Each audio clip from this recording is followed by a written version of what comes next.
That's what I wanted. I can hear that through my headset. Okay, sorry. Okay, I can hear that. It's bloody loud. Okay.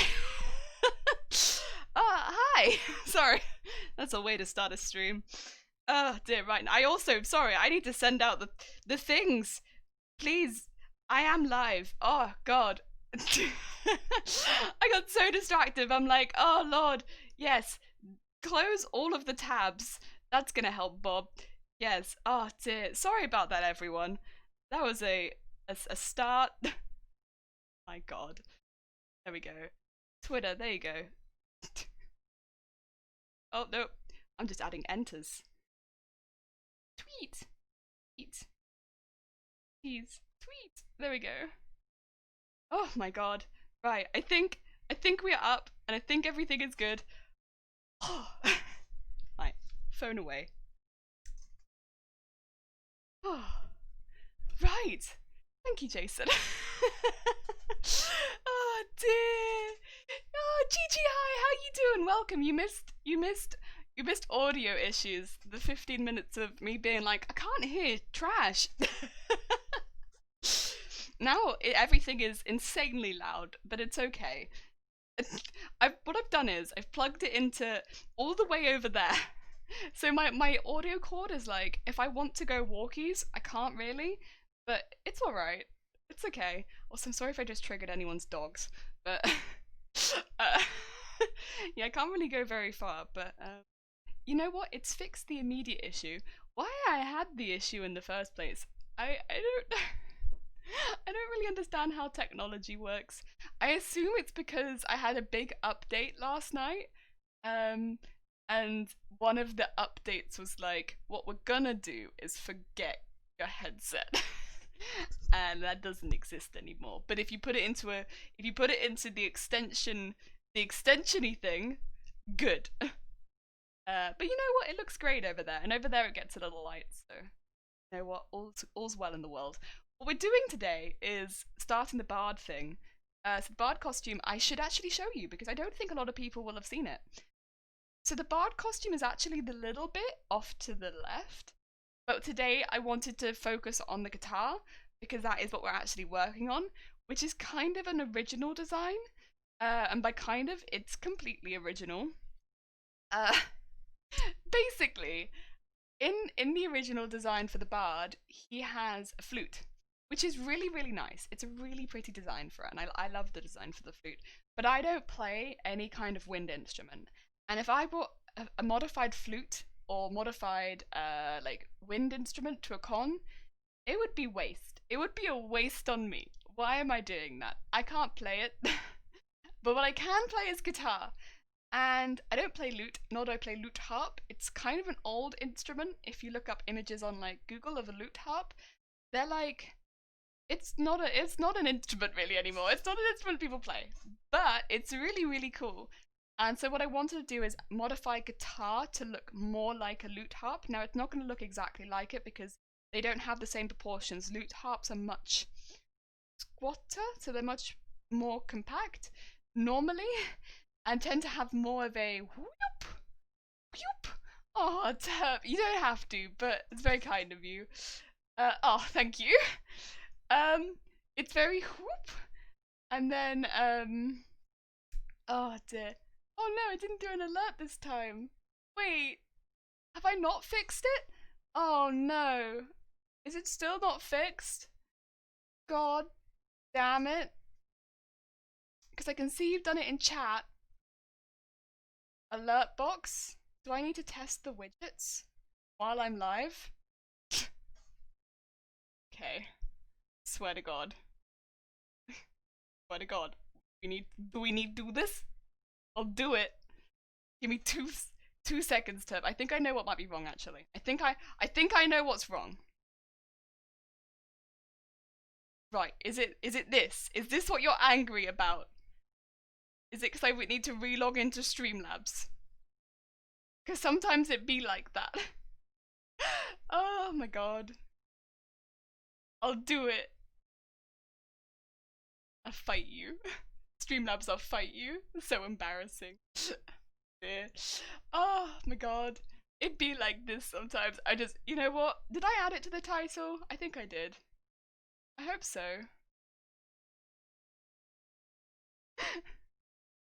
Oh, yeah. Now with free audio issues. Yeah, you get free audio issues. Oh dear, you balked it. I don't think you balked it, Turp. I think I balked it. Wheels well and truly fallen off. Yeah, it's just gone. You know, when I first started streaming, this was the first thing I streamed, and we're right back to that. I have no idea what I'm doing. Like, what? I'm lost. Oh dear.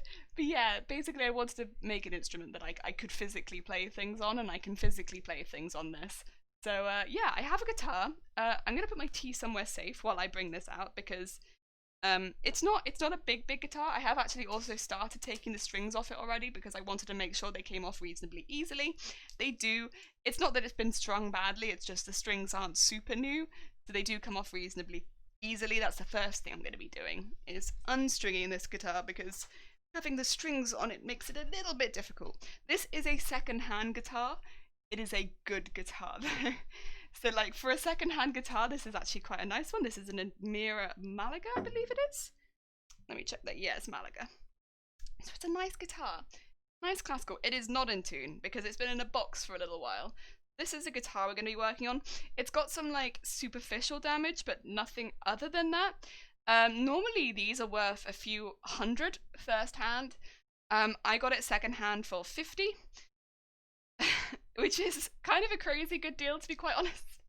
I think it was on eBay, and you know when you just put in the bid and no, you know, everyone's trying to bid last minute, and they're all doing like, oh, they're going like 30, 31, 32, 33, and like, and I just put in like one at 50, and at like 2 seconds to go, and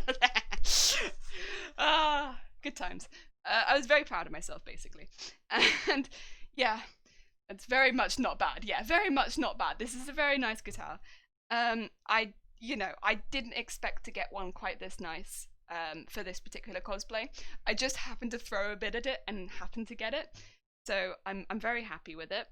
It really, considering the superficial that this is probably the worst of it, and it's really not that bad. And when you see the design that I'm doing with it, the fact that it has superficial damage really doesn't matter because I'm going to be building over a lot of the edges anyway. The worst that it has is a dent at this point, so it's fine. A lot of the dents are at the sides, so you can just see like it's been used. Kind of like my practice guitar has a lot of dents on it, and mine's actually, weirdly enough, it's also an Admira. Mine's an Admira Princessa, which I don't believe are in production anymore.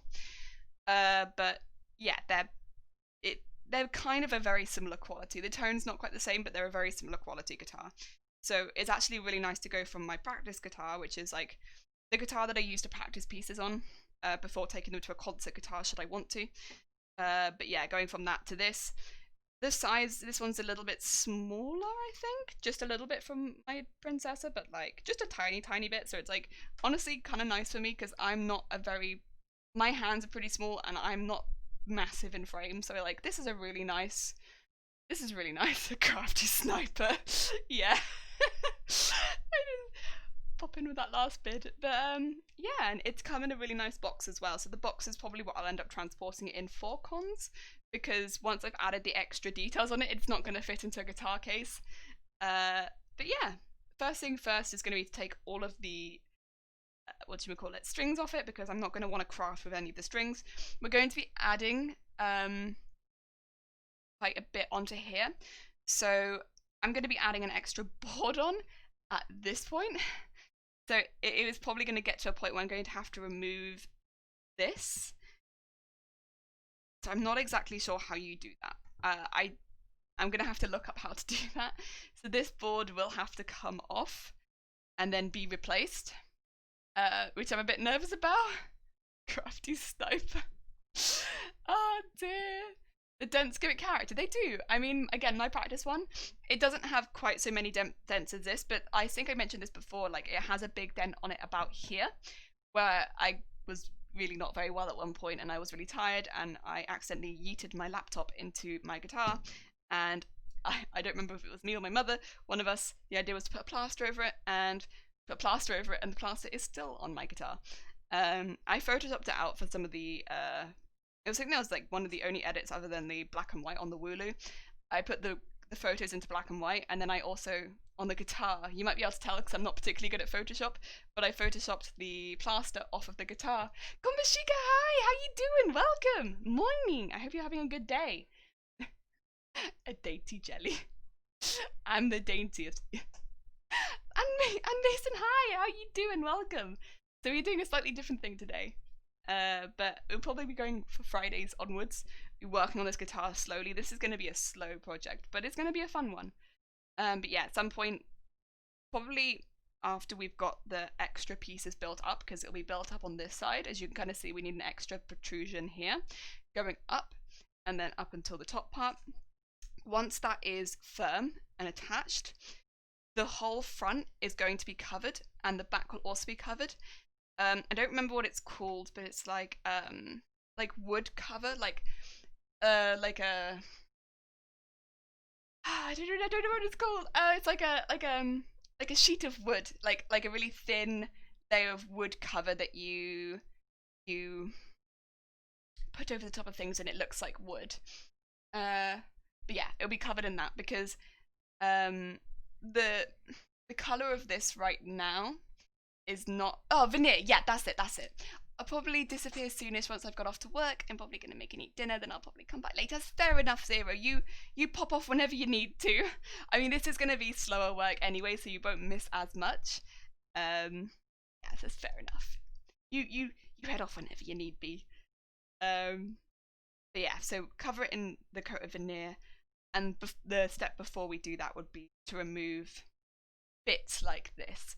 I mean, I would like to leave some gaps in the veneer between this, the part underneath here, and also, I suppose, like a part here, because there's going to be a small bit here, and yeah, it'd just be here actually, where there's going to be another board for, I think it's 3 strings here, and there's 3 strings this side.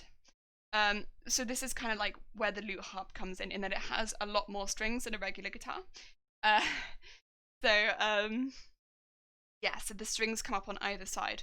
And I do kind of want them to be semi-playable. Now, do the notes need to be great? No, they don't need to be the best, like, most cool notes in the world. But I do want there to be, like, a piece here where I can have, like, it can be, like, tunable.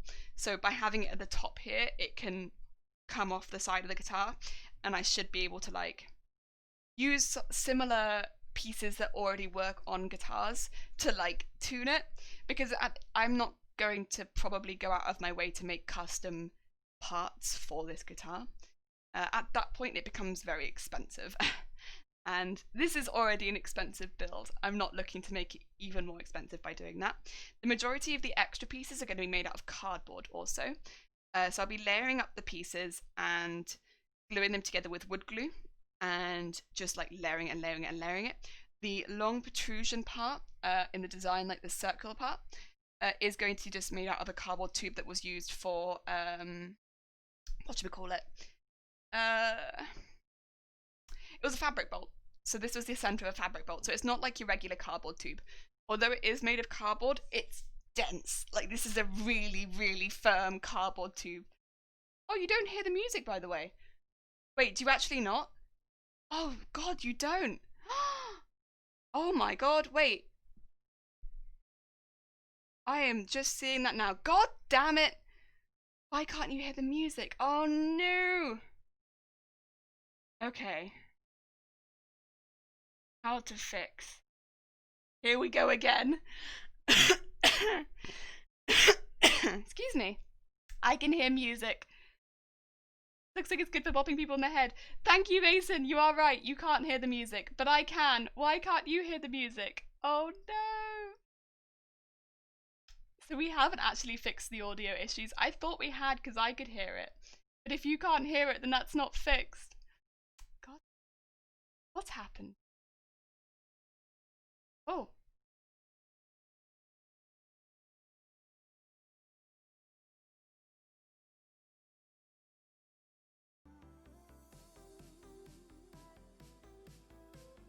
Can you hear it now? Oh, okay. Oh. Oh. God damn it. I was like, what's happening? Why can't other people hear the music? That's so good. Oh dear. Oh my god. The free audio issues, they are rampant and they are a brilliant deal. Very cheap. Oh my god. Yeah, it's like a really, really firm cardboard tube. And it's like about like just a bit thinner than this part, so like than the bridge, so it's like it looks pretty, I don't know. I like that, yes. But this is circular. So I like it. It'd be good to build off. And it's quite lightweight. I mean, that's kind of what I liked about the cardboard, is how lightweight it was. So when building it up, it won't add too much weight overall. And I didn't want to build it hollow. So I was talking to a couple of people who excuse me. Who do, you know, do stuff with instruments more regularly. I never do, so it's more regularly than me. But yeah, they work with instruments, and they recommend it not to be too hollow. Because if I built a hollow part on the side of it, it might affect the sound more than if it was a solid thing attached to it. They said they weren't quite sure because it was, of course, quite a big design element attached to it, but they suggested that it be solid. So I was like, okay, you know what? I'll go with that. And with that being the case, it's much cheaper and lighter to use cardboard than it would be to use foam or something like that. So cheap, they're free, yeah. So cheap that they are free, in fact, audio issues. But yeah, the first thing I'll be needing to do is, in fact, go and take the strings off. Which I'll be doing from the top end, actually, because I'll be unwinding them a bit. Yo. Just start unwinding. It's a lovely guitar, though. Like, it is beautiful. I mean, this is the thing, though, because it's such a nice guitar, I'm almost like, I don't want to, like, you know, destroy it because, or not, you know what I mean, like, alter it, because it's like, it's such a nice guitar. It'd almost be better if it was like a cheapy, rubbishy one, but this is a lovely guitar. They're putting all of this crap on it. It feels a bit rubbish. Well, some of us sub to get these technical issues, so no, not free. This is true. I'm sorry. I'm so sorry. Oh dear. We finished Garbage Door already. We haven't, no. So basically, what's going to be happening from now on, because it's kind of getting to a part in Wales, at least, where places are starting to open up a bit. So it's starting to become where you can actually get materials again. Oh.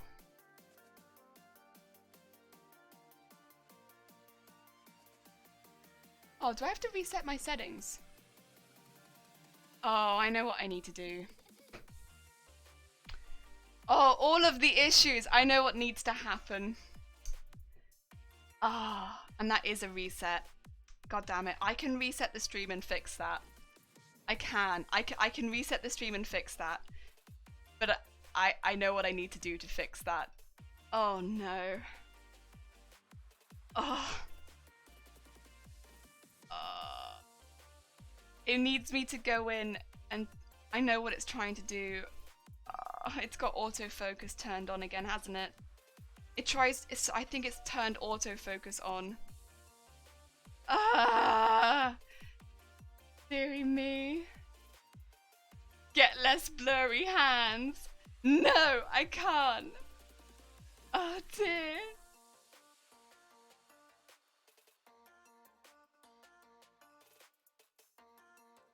Also, yeah, Dem, hi. Sorry, I missed that. Hi, how you doing? Welcome. I hope you're having a good day. Oh, Garbage Door, yeah. Basically, sorry, what we are doing is, on Monday, Tuesday, Wednesday, we'll be working on Garbage Door. And, yeah, it'll be, so that'll be still be happening. And then Friday specifically, because Wales is starting to open up, we'll be working on Bard. But Bard needs a lot more bits that I have to buy, so I can only really work on it 1 day a week at the moment. So it is just Fridays. Whereas Garbage Door I can work on Monday, Tuesday, Wednesday. Sorry, no, yeah. That's how it works. Yeah, Monday, Tuesday, Wednesday, I can still work on Garbage Door, but whereas Bard, it's only a 1 day a week. Oh dear. Yeah, Tub got a feeling yet. Golf Wales in Madrid. Also, hi Deserted, how are you doing? Just unplug camera and plug back in. Unfortunately, that doesn't work. I can't do that with camera. Camera has to have me go into the settings and fiddle with them. I have to fiddle with them. Oh dear. Yay! GT2. Okay, I'm glad. You can't fix without a reset. What kind of camera are you using? This is one of the Logitech ones, and it asks me to go into the Logitech thing, but I can't fix it while I'm live because it's like, your camera's already in use though. I'm like, yeah, it is in use because I'm live. At least I don't think I can. Every time I've tried doing it before, it's like, but your camera is being used. And I'm like, I know my camera is being used. It's because I'm streaming and I need to fix it. Oh dear. I'll see if I can fix it now. I'm sorry if I can't see chat. It's because there's a massive purple screen in front of my face. Ugh. Very. Yeah, exactly. Turn people was alt up. Point them in the right direction. Help to what your stream like. Tab streams, let's go. More like a Logitech, am I right? I mean, will it let me? This one. Yeah, it's also telling me my camera is upside down. I mean, I guess technically. Yeah, it's a bit. Oh, does it let me record though? Huh. Okay, so maybe it does let me do some stuff. It just learning. It's just a bit funky though. Oh dear. Oh, dearie me. You might need to see if you can update the most recent program on the camera settings. I also use a Logitech and can adjust it while live. Maybe that is what it is. It could be because I had a really, so it could be because I'm using, so I had a Logitech before, but it was an older one. I might be because I'm still using that, like, software. So that could be on me. Is it better now, by the way? Are we good now? Does hand look good now? Oh dear. Oh god, Bob, are you okay? Oh, Bob is angry. Bob is like, you dare open the Logitech software? Well, I'm live! Oh dear. It's funny, thank you so much. You couldn't have done it without the support. Oh, Tab, you were doing great. Oh. Thanks. Oh, good. I'm glad. So I hope you enjoy my arm just... These ones are more difficult and I'm not turning the guitar around. G-string will just have to come out like this. My current one didn't come with setting software and I had to go get it off the Logitech site. I can't even remember what I did to get this software, to be quite honest. I think that's what I did. And... that's probably why. But it was like a while ago. What was the one that I had? The one that I had before was the C2 something or C3 something. It was one of the older ones. It was one of the quite older ones. The reason I updated it was because it didn't have the best like quality, as in like it didn't go up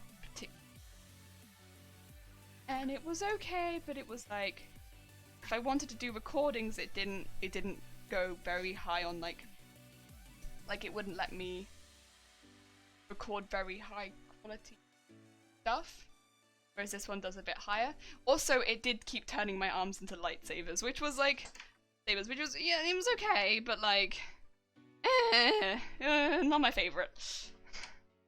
Ah dear. Stream. I thought this was a family stream. We're a mature stream, Turb. Mature only. Now we're a mature stream. I mean, I'm nobody's mother. Like, yo, if you're in here and you're young, that's on you. You said you were fine with being in a mature stream. That's on you. But like, it's mature. I mean, mainly it's not mature for swearing, though. I would say it's mature because we talk about anime that is mature. Mainly that is what happens here. I want to talk about any and all anime. I'm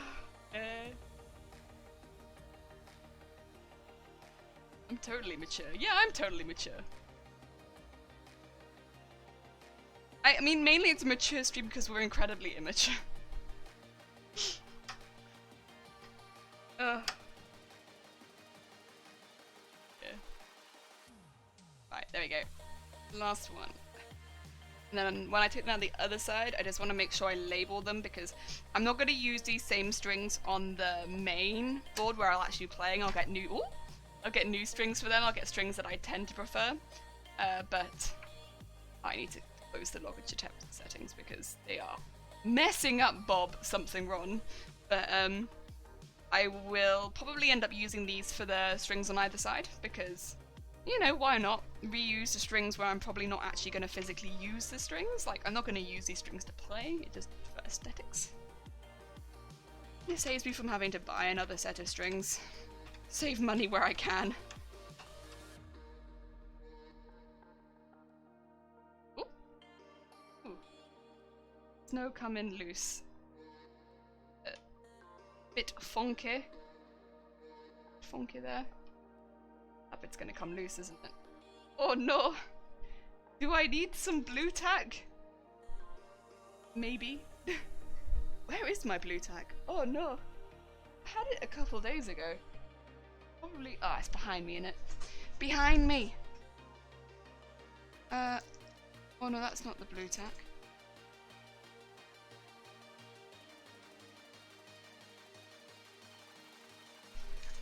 Is this the blue tack? Yeah, there it is. Gotcha.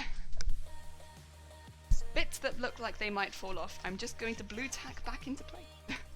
Because, although I know where they're meant to be, if I lose them, they're lost.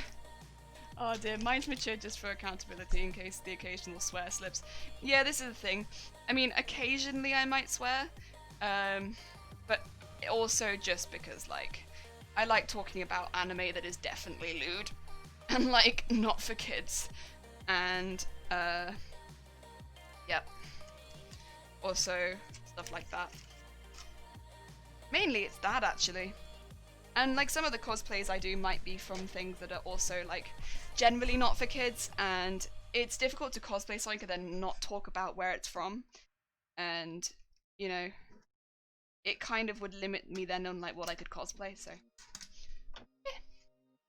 Those are the main reasons. This is the A string. Ah, I put large amounts of duct tape instead of blue tack. I am not duct taping this guitar together. Could you imagine? Mental! Oh, crazy. That'd be. Oh, no, no, no. That'd be bad. You know, I'm already upsetting people, I'm sure, with what I'm planning to do with this guitar. Because, like, I'm sure me from the past would be mildly upset with this. But, like sometimes you gotta do this for cosplay. Nikki's hi! How you doing? The design is so pretty. Thank you. Appreciate it. I mean, I love... So here's the thing. I don't know about you, Nikki, or whether you do this at all, but, like, do you like roleplay games like D&D, or this is from Pathfinder, this bard? Because, like, I just think the designs in the books are so nice. I mean, again, I've designed the guitar because I don't play flute. And as much as the flute is very pretty, it felt wasted on me if I was going to do a cosplay of it when I actually play guitar. But, like, I just think they do such cool designs for, like, the characters and such in, like, the D&D and the Pathfinder, and, like, also, like, the Vampire the Masquerade and stuff like that. All the roleplay books have such cool designs in them. Right, this is A. A string. A string. Oh dear. I'm not like the other bugs. Whoa. This girl, she's not like the other bugs. She's different. Whoa. But by saying that, she is in fact like every other bug. Oh dear. I honestly only started watching my swearing in stream after my brother-in-law said he was watching one of my cosplay streams and commented that my 5-year-old niece enjoyed my wig styling. I never intended to be family friendly. I mean, here's the thing. So I know that my mum probably I know that she watches some of my streams, but I've kind of already told her, like, you know, like, you can absolutely watch some of my streams, like, that's fine. But like, she knows I watch anime and like stuff like that, like, and she's seen my figurines and stuff like that. And like, the thing is, we're not gonna have the same hobby. And I think it's kind of just nice that she supports stuff that I do without fully understanding it. Because I would be kind of confused if my mum like came out of the woodwork and was like, yeah, I'm a big fan of interspecies reviewers.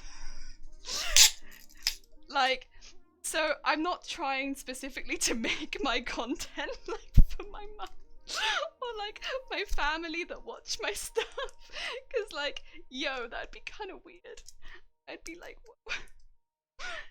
For me at least, for me, which is why I haven't gone like fully down the family content route, because like I definitely could, especially with sewing, but like, I don't know, it cut out for me topics that I genuinely enjoy talking about.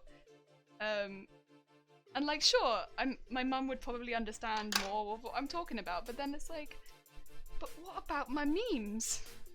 What about my memes? Oh, you play D&D 5e? Yes! Love it in Monster of the Week and Warhammer too. See, Warhammer, so Monster of the Week I don't know as well, but Warhammer is one that I've been interested. This is a D string, by the way. Is one that I've been interested in, but I think I've mentioned this before. It feels like a very expensive one to start. In the same way that I'm interested in a lot of model making, and I've done some of that before, but like, it's one that I might start later when I have a bit more time, and not just yet, because it's a lot to start, and I don't think I'm ready yet. I think right now I want to focus more on cosplay, but I like the idea of Warhammer. Whoa, earthquake. Stay safe, Cuddle. I mean, deserted. I've still get confused with name changes, but stay safe. Memes more important than family.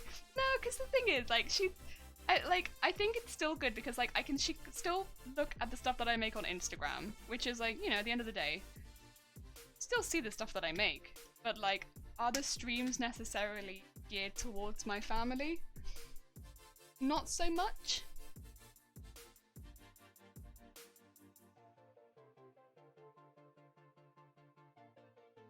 I guess is what I'm trying to say, like, because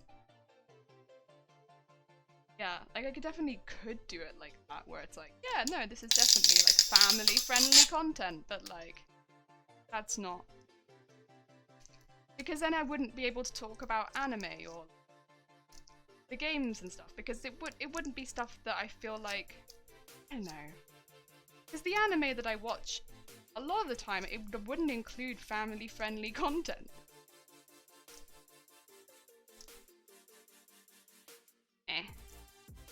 And it's difficult to know at what point you draw the line. Like, at what point is it no longer family friendly? I don't know. Oh dear. I went to a Warhammer taste session at the local game store, so I spent no money. That's good, yeah. Okay, so taster sessions I feel like would be a good way to start, yeah. I love just seeing the landscapes and stuff like that people build as well. I feel like that's where I'd really get drawn in, is like the building the areas, stuff like that. And I just like building things, so the precision painting I would struggle with. I already know that I would struggle with that bit.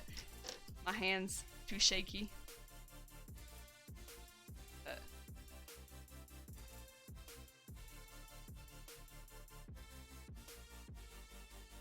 Don't get me wrong, like when my parents or like say that they watch my streams, like that's still fine, that's still lovely. It's like really nice that they're like supportive and such, but like I wouldn't say that I'm making streams specifically for my parents, if that makes sense. Yeah, that's how I'd put it. Because if I was looking to do that, then I wouldn't feel like I would be authentically talking about stuff that I wanted to. Oh dear. The Warhammer lore. See, I haven't really looked so much into the lore. Maybe I'm missing out on some stuff there because I haven't really looked into the lore too much. I get very drawn into like just looking like the speed building, like what do you call it, like a time lapse of people building areas and stuff like that, and I just get stuck into that. Our D&D sessions are far from family friendly. Yeah, honestly, same. I mean, like they get pretty intense. Just remember to buy a soda or pack of magic cards when going to that kind of. Ah, any family or dice. But then again, that's coming from like a dice hoarder. I just hoard dice. I don't know if I've ever shown you my dice on stream actually. If I get a chance today, I will try to. I mean, this includes dice. Let me, I show you my favorite dice. I have favorite dice and I keep them in a separate bag, and I will show you my favorite dice. One of them is Sparkly Rainbow. I think it was called. One of them. So I've got one that's like Unicorn Blood and one that's Unicorn Tears, and I think they're my favorite two sets. They don't roll well for me, but I love them. And then I have like a steampunk one that a friend of mine gave me, and I love it. And that one does roll well for me, but I really struggle to read them. But I always keep it with me because it rolls well for me. And then I have like a white one with like gold writing, and that also rolls well for me. So I also keep that as part of my main pack. But again, I struggle to read that one as well. But I love it. Oh dear. Many families have different opinion of what is and isn't family friendly. This is actually really true, actually. Yeah, you're right. That's very, very true. Like, I would say that my family is pretty, like, good, to be honest, on, like, what is and isn't family friendly. Like, most things we chat about pretty openly. I think it's just more to do with, like, rather than, like, being family friendly, it's more to do with, like, they just don't watch anime. They just don't do that. Oh, Raina, thank you for the raid. Hi, welcome. We're doing a bit of a weird thing today. But right now we're just taking the strings off the guitar so we can start working on it. Like, this is the first. I hope that you are doing well. Oh dear, my local game store has been known me as a dice person because my goblin brain is like click click plastic sounds. Yes, I like dice. Every time I go to like a Comic-Con or convention, I try and find a dice store because there's always someone who's got some good dice. And I find them and I'm like, oh, dice, what can I add to my collection of dice? And I always try and find some colourful ones, and then I can never read them because I've got the colourful ones. Oh dear, but I love dice. Oh dear, I buy way too many dice. You can't have too many dice. There is no such thing as too many dice. Heck yes, dice, just supporting the store. Just holding an event, not buying the big set of Warhammer gear. Yeah, this is the thing, like, I get it, especially like small stores, and at the moment it's difficult, but it's difficult for a lot of people because of course not everyone can afford, because people lost their jobs and stuff like that, but you know, if you can. Oh dear, dice. Welcome raiders, yes welcome. Shiny click clacks. I see we have more dice people. I'm gonna have to get my favorite dice out. I've separated a lot of them. I've got my my go-tos of like my four sets of dice which I really love, and then I have the rest of the click clacks downstairs. Oh dear, I have to raid and run unfortunately. That's fair enough, Raina. I hope that you enjoy the rest of your day. Get some foods, look after yourself, but thank you for the raid. It was very kind of you. Oh dear. Last Comic-Con I got these sharp-edged metal dice. Okay, so I don't have any metal dice. And that's like one of my like, if I could save for something, that's kind of what I want. There's a lot of things at the moment that I kind of want to save for that are more important technically, I suppose, than dice, but like metal dice. I guess if I'm like next Christmas gift, I might just be like, parents, maybe you could get me some metal dice. And then when we're rolling over Discord, the click clacks will sound better. Oh, that'd be funny. Oh, I just bought fabric for making another dice bag. Pretty burgundy on the inside. I have a pink one, it's there. It's pink and it's organza so I can see the shinies through it. It's quite big at the moment. I actually need to probably get a slightly different. I don't know if I want to keep seeing through my dice bag is the thing. Because I like it, but then I'm like, maybe I want like a velvet one, I'm not sure. There's no such thing as too many. My husband and I got unused ones in lamps and decorative glass pumpkins. Figure out how to use them. This is the thing. They're so easy to collect because they're small. So you get a lot of them. Oh dear, right. That's all my strings. labeled, wound up, and to one side. So I should be able to come back to those and use them on different parts of the design later. Again, I'm not going to use them on the main bridge. I might give this a clean later as well, just because, you know, having taken the strings off, it's a good chance to give that a good wipe down. But again, I'll come back to that later when I'm actually planning to work on it. I don't know if I actually want to look at doing any different colouring on it either, but I can come back to that later. The only other thing is this wobbly? It is. I'm going to want to put some blue tack in that. Of course it's wobbly. Of course it's wobbly. It always wobbles. Ah, I make myself a chainmail. Use a chainmail dice bag. Oh, oh, oh. That's pretty sick. That must. If you have metal dice in that as well. Oh, oh. Pretty sick. That's gonna need a fresh coat or something. That's okay. Come back to that. That's got some like pink on it. Come back to that. But also, I'm not. We're going to be building this up, but I'm probably going to cut off the sides of it so that we can fit 3 in really close proximity and then build up. I'm assuming with foam clay, but I might just look at air dry clay. I'm not sure.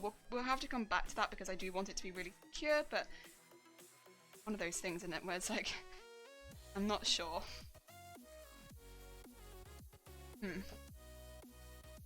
Air dry clay or foam clay. I don't want to put too much heaviness on the guitar itself. We'll come back to that. 28 quid. 28 quid is not bad though. For metal dice, not bad. I've seen them go for like 50, 60 quid. Like, that's not terrible. Yay, dice! Wait, I want to get my dice now. 2 seconds. I might have to take off my headset because now that I've plugged it into a new place because of audio issues, it'd be like that, but it do.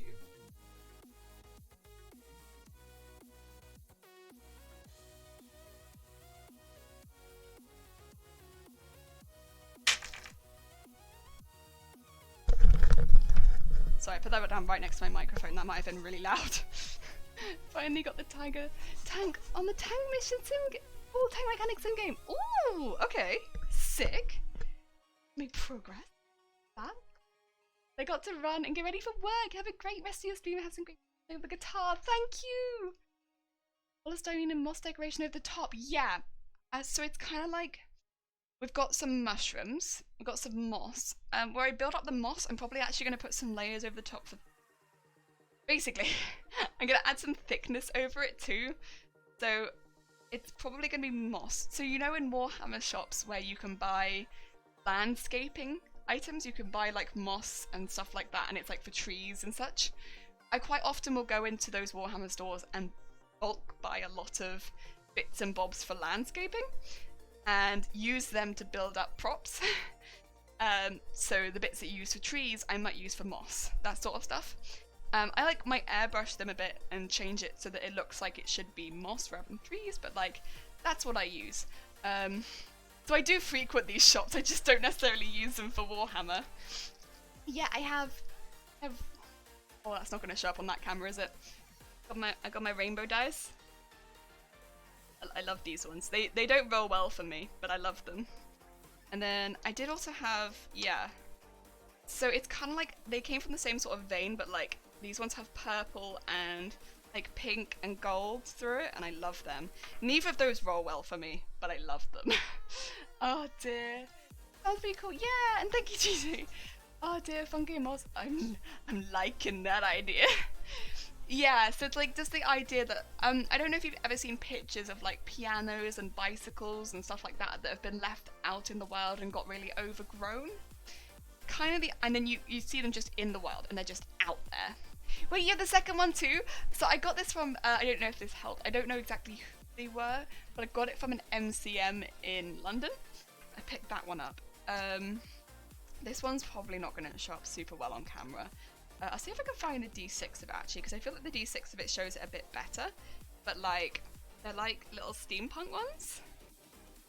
Yeah, they're really cute. I struggle to read them at like, when I get to the level of like a D20, it's like, they're a bit much. But like, these, I don't know why these roll well for me, but I struggle to read them because they're just a bit like, oh, but they're like steampunk set. And then this probably rolls the best for me. It's like a white and gold.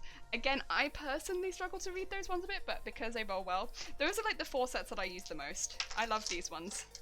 They're great. They're my goods. They're my goods and I love them. Oh dear, I fixed my one from Harry Potter green stuff, which is Warhammer Clay. It heckin' worked. It heckin' worked. So, yep, that's great. Don't worry, yeah, I'm in London. I miss it so much. Yeah, I really miss it too. Yeah, because this year it's just not. It's always the biggest con of the year for me. I mean, I normally do, because I live in Wales, so I normally do a Welsh con. Just putting that there, because normally I'd actually do like Cardiff Film and Comic Con, but that didn't happen this year, not even before the lockdown. And then I do MCM. In this particular year, I was going to do LFCC instead, but that got cancelled, of course. And then it's been moved to November. We'll see if that happens. I'm hoping, but yeah. Oh, I don't know. It is hard because it's like something that you really look forward to, but of course, it is what it is. For keeping people safe, I understand. That is how it has to be. But it is hard when it's what you look forward to. There. Yeah. Oh, I'm gonna count the amount of sets I have. It's been a while. I feel like I have like a lot of random dice as well. I don't know if that's the same for you, but like just like sometimes I'll go in and they have like I don't know what they're called. They almost have like jewelry boxes where they just have single dice, and I'd be like, I want that one. And so I just have like one really nice dice. They're not even sets. They're just one nice dice. Oh, I had to ask him in the Warhammer store might work, and we chatted about it. He told me the purpose he ever had for selling Warhammer gear. Loved it.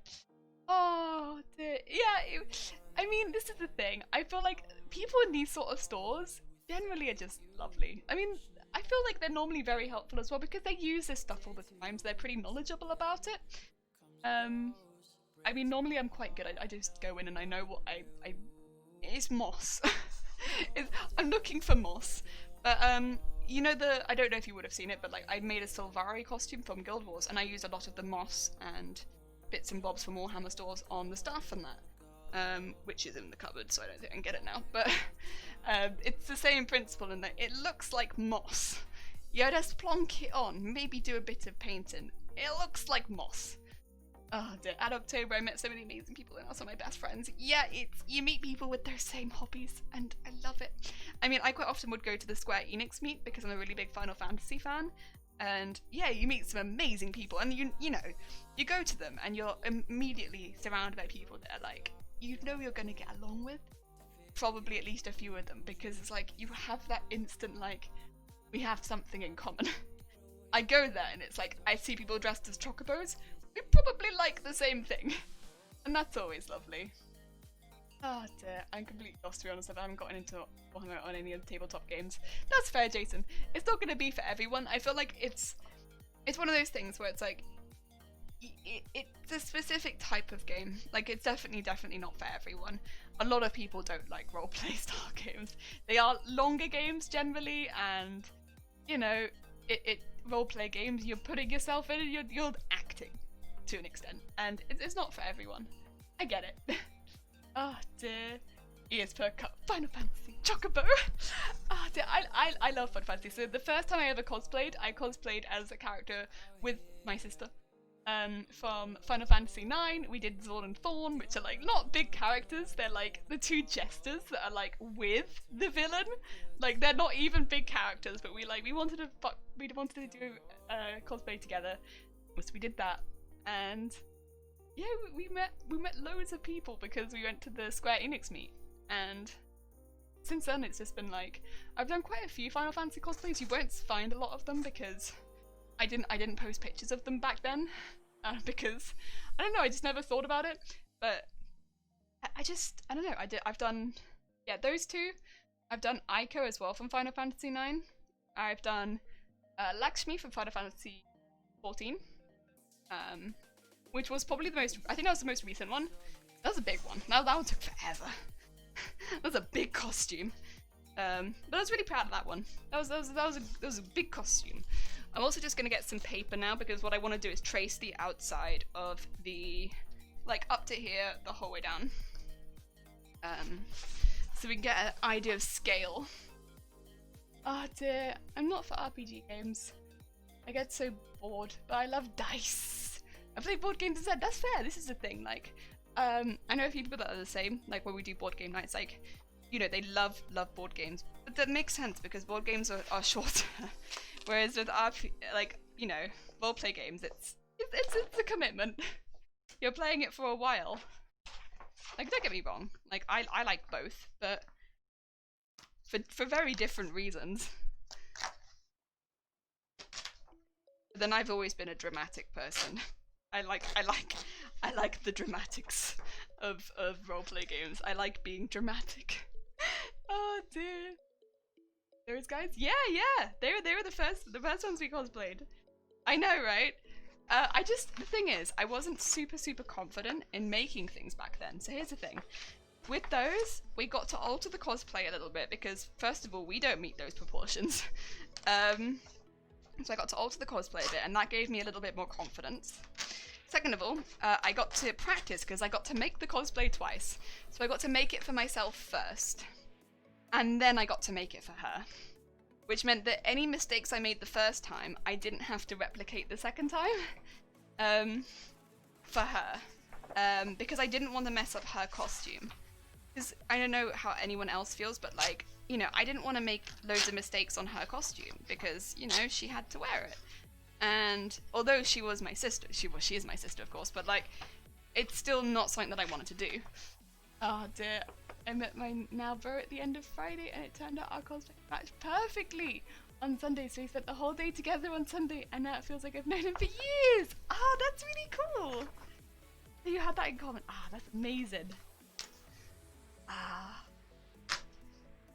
Amazing! Guys and gals, and non-my gals can continue about tabletop games. So I continue to prepare this tiger tank. That is fair. That is fair. Oh dear. Oh, one of my dice has fallen out of the bag. That's no good. Get back in the bag. Oh dear. If I was Bard, I'd play the melodica or the ocarina. Ah, that'd be cool. This is the thing. That's one of the coolest things I think about doing like a Bard costume. Like, make those alterations that mean that you can actually be a Bard in a Bard cosplay. It's so fun. Ah, yeah. I mean, for me, I specifically was like, classical guitar is like gonna be what I want to do because I am a classical guitarist. Like that's where the skill lies, and like it would feel like a waste not to utilize that to an extent because I didn't put in all those years of learning for nothing. Like this clearly is what it was leading up to, right? Like making a Bard costume. Yeah. Let's look at getting this together. I will tape these pieces together also. Oh, maybe I want to go with...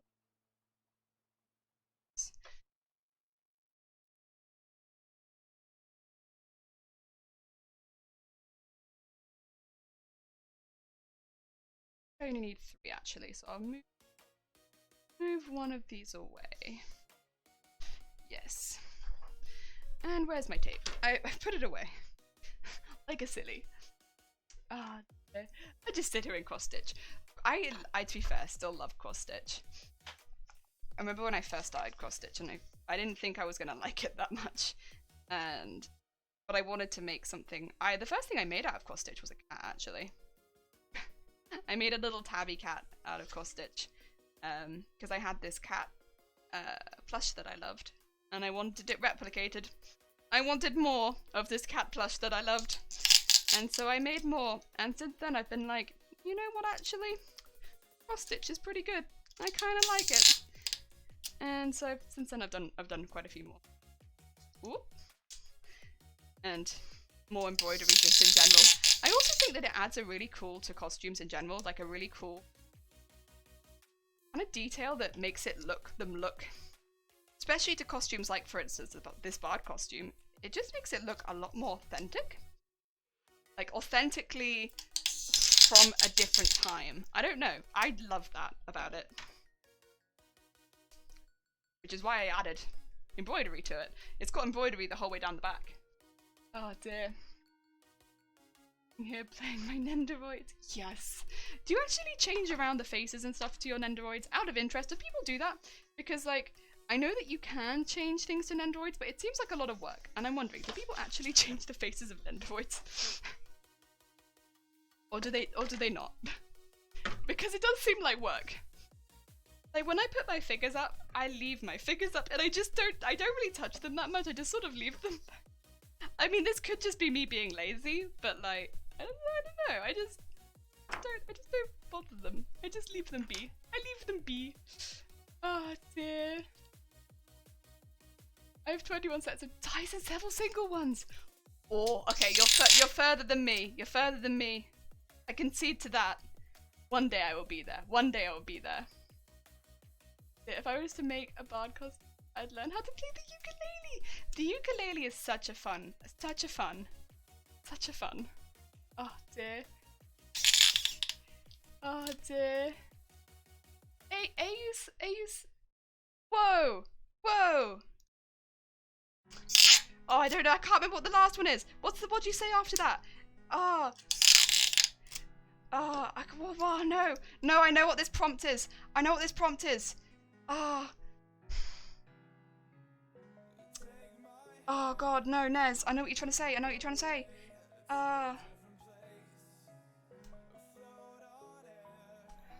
What's this then? What's this then, isn't it? Oh, I know what that is. It's what's this then? Amelia line prompt. Can't even prompt. That's what you're saying, isn't it? Oh dear. Look at us being distractions. CSI, hi, how you doing? Yes, I love changing the faces and stuff. They're my babies. Ah, that's fair enough. I'm just lazy then, that's what it is. I try and keep it under half kilo of dice be on any given day, just in case someone challenges you and they're like, you wanna roleplay real quick? I leave my Nendoroid on the shelf. Oh jeez. Oh dear. I have 2 at the moment. I've ordered another one to ship from Japan and buy a different one. Wow. I don't really have any Nendoroids. I think the thing is, I like a lot of Nendoroids, but then I look at the price and I'm like, I can't justify the price of this Nendoroid, but I like it. I just can't justify it. But yeah, I do like a lot of Nendoroids. I think also because a lot of the characters I like, they don't have full figures, they just have Nendoroids. And so it's like, I would like the Nendoroid because I can't have the full figure. Oh dear. What are the figures you're getting though, out of interest? Try to make sets for different characters. Oh, that's really cool. That's really cool. Whereas I'm just like, rainbow for everything. Everyone's rainbow. Can't even meme. Give the most energetic and nice hellos. I'll see you. Thank you. It's just nice to see people. Oh dear. I'm also like that though when I see people in real life. I'm like, oh hi! Oh dear. For anyone not getting the inside joke. Got mine like 70% off. Oh, thank you, Nez. Because like last day of con and they wanted to get rid of it. Yeah. See, the issue is I buy everything on a Friday because that's normally the day that I don't do an extravagant cosplay.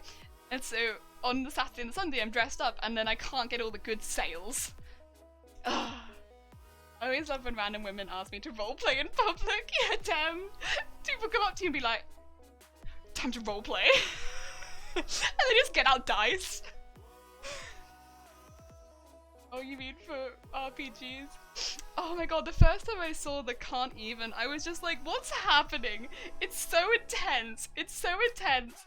And it's like, it's got this whole storyline. I'm like, what's going on? It was just like so much. It was so much. Oh dear. Oh, you mean RPGs? Never mind. Oh, I'm sorry if we disappointed you, Dem. I have Levi Ackerman, Yuri Katsuki, and I've ordered Eiji Okamura, and I'm waiting to buy Ash Links. Oh, wait, is that from Banana Fish? I didn't know they had Banana Fish ones. I liked Banana Fish, but I didn't. Not a lot of people I feel like watched it, but I liked it. It was a good. It was a good. There were good beans in that show. Bad things happen to good beans.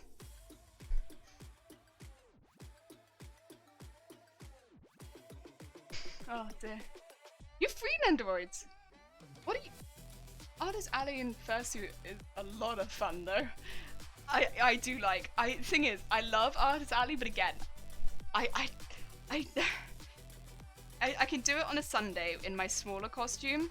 If I'm in a costume that prevents me from seeing very well, I struggle. Because also like I want to see the art, like, so I'm someone who's like, I just want to see, and so if I can't see, I'm like, I just want to see. Why can I not see? Sad things be occurring. I can't see. This bit's a bit difficult to draw, but I'm gonna get an idea of where the thing is because it's like hovering off the ground. Oh, Isabel, Ruby Rose, and Hotaro. Okay, Isabel. Is that, which Isabel is that? Like, Isabel from where? Like,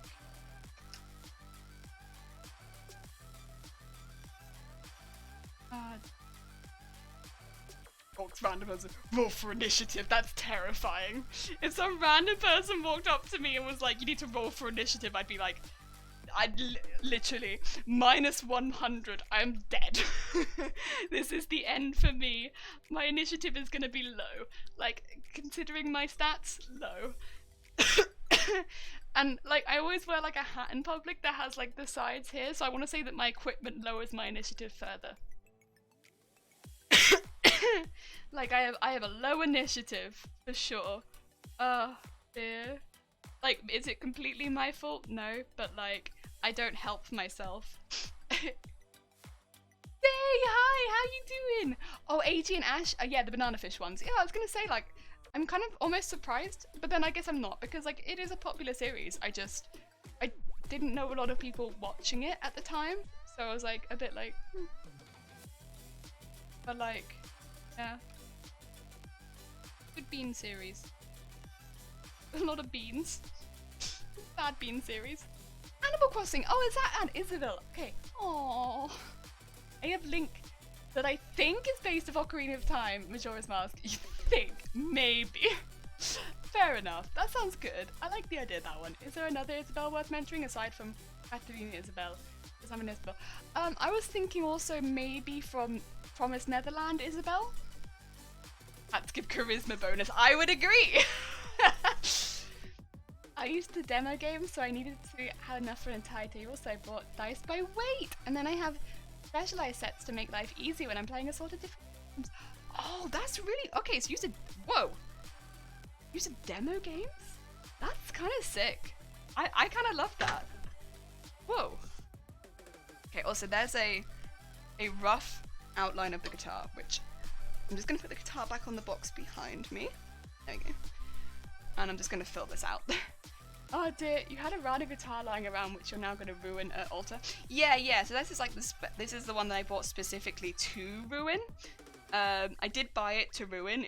It's not one that I just had lying around, say. Like, I bought it to ruin, I promise. It's not just one of the ones that I had. Oh dear. Imagine walking down the street and you had to do a notice check. Oh my god. It literally, that would scare me so much. Like, I would be afraid because like I know that I would not do well on that check. That's not a check that I would do well on. I don't notice things. I don't walk into people, like I'm good at that, but like as far as noticing what's going on around me, also not good at that. Oh, yeah. There we go. Oh, I wasn't pre-ordered the main body, but I mean, it's wrong colour and can't fix it now. No, no, Nick. Nick, I'm sorry. Isabel from Dragon Age 2, another. Oh god, Isabel's a popular one. What a girl body and face. Oh, okay. Oh dear. Oh yeah, you do a notice check and it says you failed, nothing to see, and you're just there like, oh, trash. What have I failed to see? Also, this looks really short when I look at it like this, but it feels longer than that. Oh well, what do we have here? Ren, hi! I hope you are doing well. Carry on with your life. Oh, I want to carry on with my life knowing that I've missed something. Give us your best bard halfling voice. Oh no, I am put on the spot. I'm gonna think, cause like, I don't know. My assumption would be just to go to farmer voice. I don't think he'd have a farmer voice though, would he? Probably not. Like, maybe he'd be fancier than that. Hello, good chap. How are you doing today? Probably not though. Probably not like that. But maybe he would be full farmer. Like Somerset style farmer. I don't know. I'm not very good at accents. Oh dear. Oh dear. You got some news for me. Okay. Oh hi man, how you doing? Welcome. We are designing guitar today. Yeah, Ron, I remember you telling me that. A good GM for his random checks in here and then to keep you on the toes and stop metagaming. This is true. Or the GMs that I have, they do that, and also they do it, I feel like, specifically against the stats that they know that I don't have good stats in, and so I'm just there like, I don't know what you want me to do. You don't know what you want me to do. Like, I'm gonna be bad. Love it. How are you? I'm good, thank you. I am very good. I hope you are doing well. Also, isn't this the one from Paradise Isabel too? Maybe, but I don't know Paradise Kiss, so I can't confirm that. My family decided to be a bunch of cats. Had the will read yesterday. We got left 10k. Oh, I'm glad that, you know, some things have, I guess, ended up well for you, Ren. That's really good. Oh dear. Especially if your family were asshats. That's no good. Although I'm sorry that you have a family of asshats. That's rubbish. Oh dear. BRB groceries are here. Oh, Nez, yeah, go, get that food. Oh dear. As well as 3 properties to pick to live on. That's good. I'm glad. Again, I'm still sorry that obviously the week has been so trash and that you have a family, but like, if some things can come from it, that's good. Also, I'm kind of putting off drawing this bit because I'm nervous about it. Oh, although maybe I should... This is also for those who weren't here earlier. This is the poll. I'm not going to be putting the poll in but I will be putting the poll in at some point. Doing well. I'll be lurking as I'm doing some furious house cleaning. I absolutely love the use of the word furious as like like whenever you put furious, it is like the way that you're doing things is one of my favorites. Doing things furiously. Oh, it's my favorite. It's better because before the will was read, they came to my house and said I'd pack myself up because once it was read, I'd be kicked out. If there's a purpose way to hit them with the reverse Uno card. Sounds about right, yeah! Oh dear. Right. God damn it. There's no reason to, literally, when things are going wrong, right? When you're having a bad time, that's when people need to stick together and look out for each other. It's not when you be an ass. Oh, damn it. Why does family have to be butts? Rubbish. Yeah, big hugs. Jello hug. Yeah, thank you, Dem. Right. Also, the context of what I'm doing, I don't really want this stick to be going out further than the booty of the guitar. We don't want to go further than the boot. So I'm just drawing kind of this stick to be where the booty is. Yeah, that looks kind of where the boot is. Really good booty stick. Yeah. I will draw it probably further than I require it, because this is just a drawing. And I can fix just a drawing. Nice. That's a good just a drawing. Oh, top tier just a drawing. Because we don't actually need the majority of this. It is just a drawing. Oh dear. To know you was worth the headache. Yeah? You don't want Sticking out your booty. Yeah, we don't want that stick coming out the booty. Not good, but we do want it. We want the booty to be a prominent asset. And then we kind of want this to come out to where the stick is. So kind of like a second curve.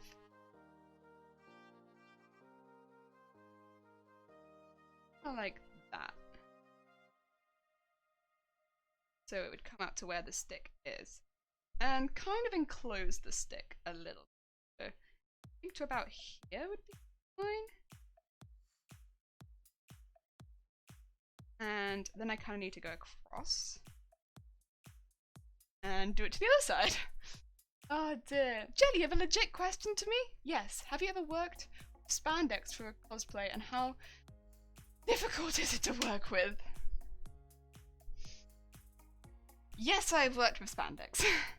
It was tricky for the while, and it's more difficult for small things like gloves. The most tricky part of it was getting it to work with my machine. Because it's a really, really thin fabric, a lot of the time my machine, unless I had it on very specific settings, it didn't want to pick it up like it was a fabric. So getting it to work was kind of a nightmare, in that my machine was like, oh, you're not sewing anything, so I won't leave a stitch in the fabric. That was the most difficult. Oh, Starman, thank you for the raid. Hi, how you doing? Welcome. We're talking about spandex. So yeah, that was the most tricky part of it, was getting my machine to register it as a fabric. Once I got the settings correct, which you can do if you've kept the manual really easily. Some people don't keep manuals. But once you get the settings correct, it will be much easier for you.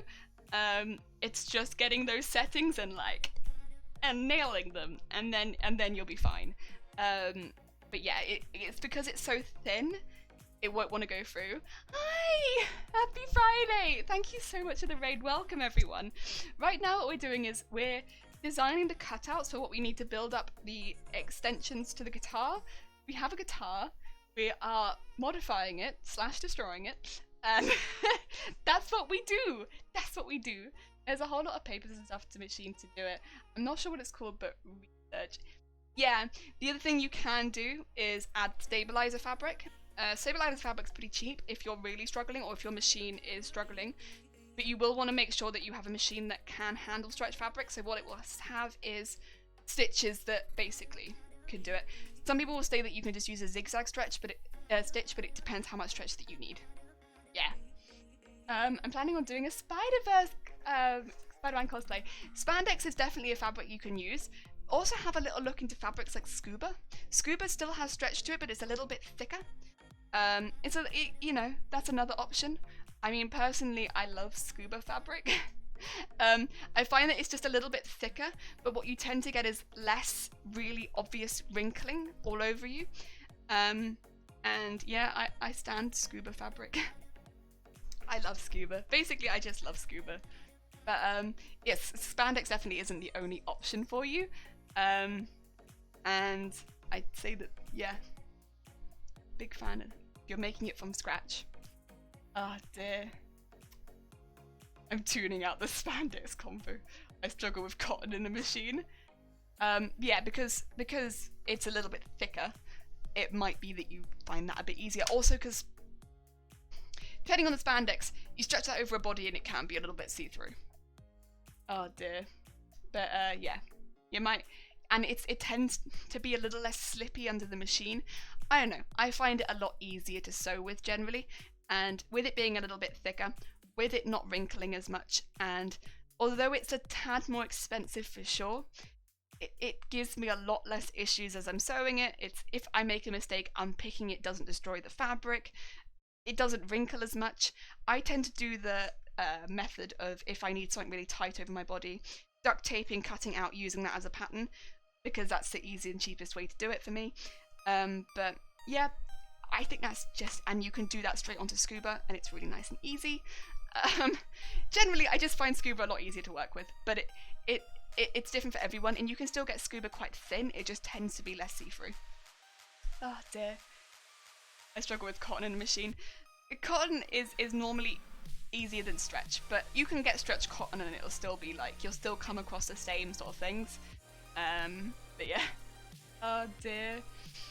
It takes time to get used to using a machine though, but like, machines, I feel like sewing machines are the most finickety things. Like, they don't like playing ball. They will have days where they're just like, I don't want to work with you today. And you have to kind of just be like, why? Oh dear. I really just prefer sewing fleece and fur. Yeah, you kind of find, I feel like, and the thing is, Chichi, you're very good at that. You're very good at it. You've clearly practiced and done. You're very good. If anyone has questions about fleece and fur, I feel like you're someone you could go to and who'd give a very good, concise answer about it. Oh dear. Whereas I, personally, am not very good at fleece and fur. Because I don't have a lot of practice with it. Oh dear. I used to press polyester because I would alter sport coat sleeves in men's. Oh, really? We used to press polyester because, yeah, you would do the sports clothing. Sports clothing has interesting fabrics on it, like really interesting fabrics on it. Like, it's not stuff that I would find easy to purchase, if that makes sense. Like, it's not easy purchasable stuff, at least near me. It might be to other people, but for me, it's not stuff that I think I would be able to find very easily. Like, this has taken me a long time to draw, but I think that's probably as far as I want those modifications to go. And then that too, I think I might want this a bit further actually. I want this a bit further, because I do want that to be a proper square.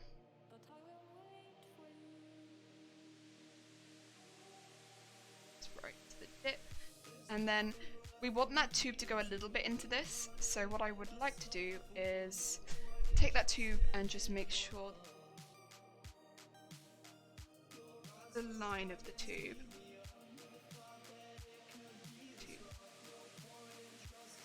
that I can basically have the tube in it up to a point, because what I want to do is cut to basically a hole in this where I want the tube to be. It might affect the structural support to an extent, but there is a reason for this. It is more. It's actually to try to increase the structural stability by having the tube go quite far back into this. Is the idea, but I don't know how well that will work. But I'm hopeful that it will work. But by having the tube go quite far into this, that it will actually be quite supported. I'm going to just see this again, but I think that's about the size of the tube, and that should fit in there quite well.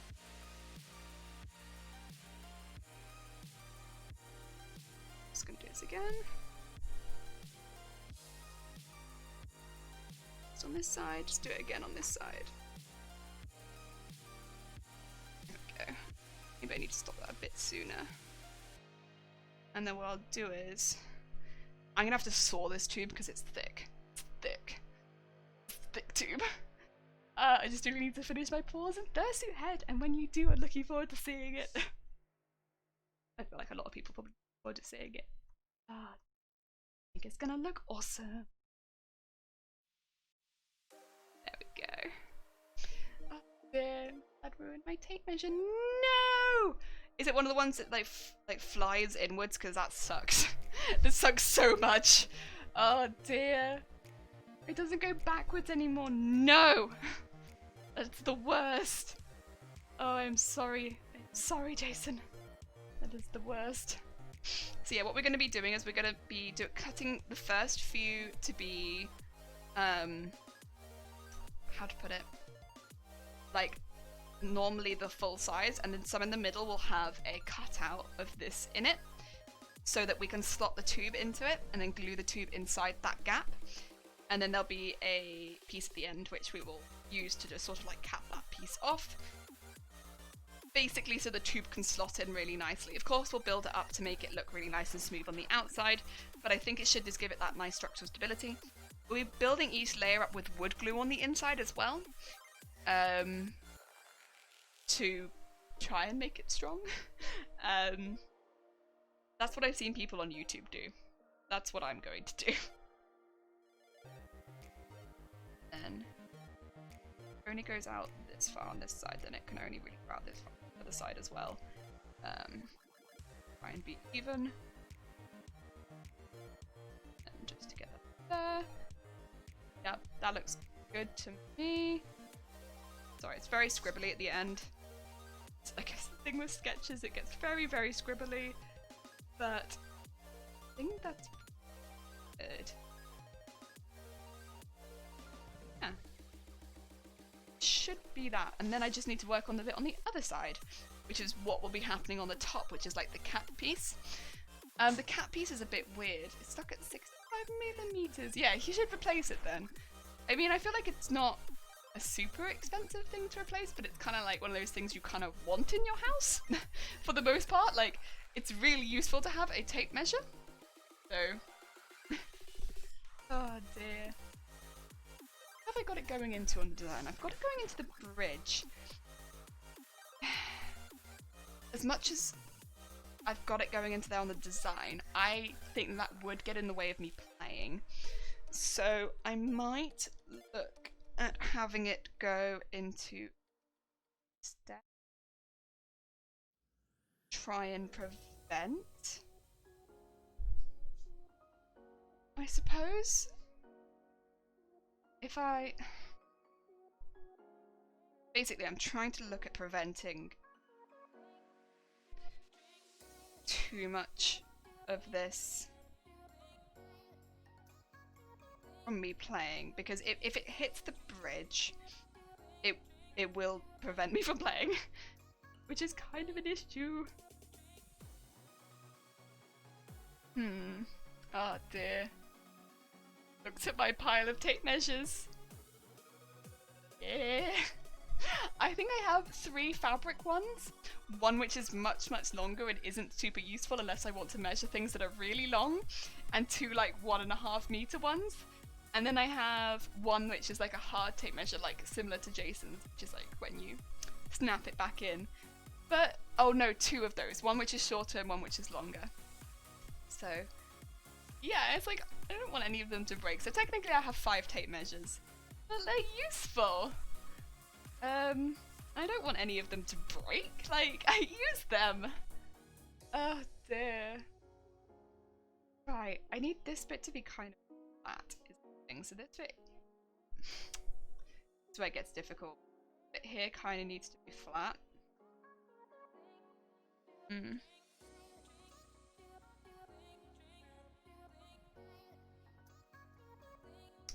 But then it will get in the way of the bridge.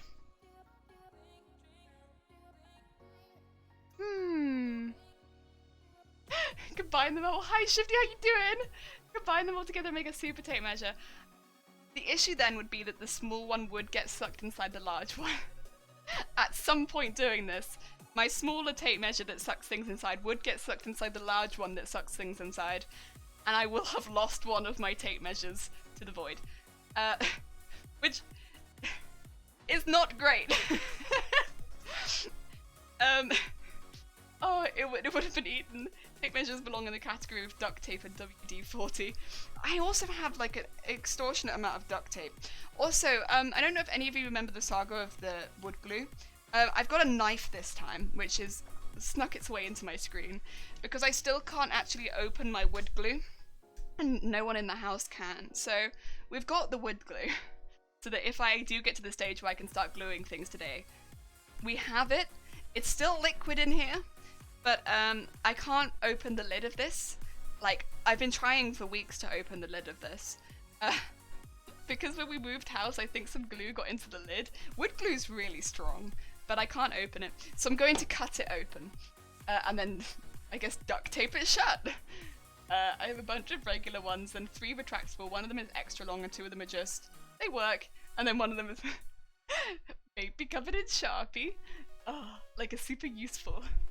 Oh dear. Got myself a Sunkist.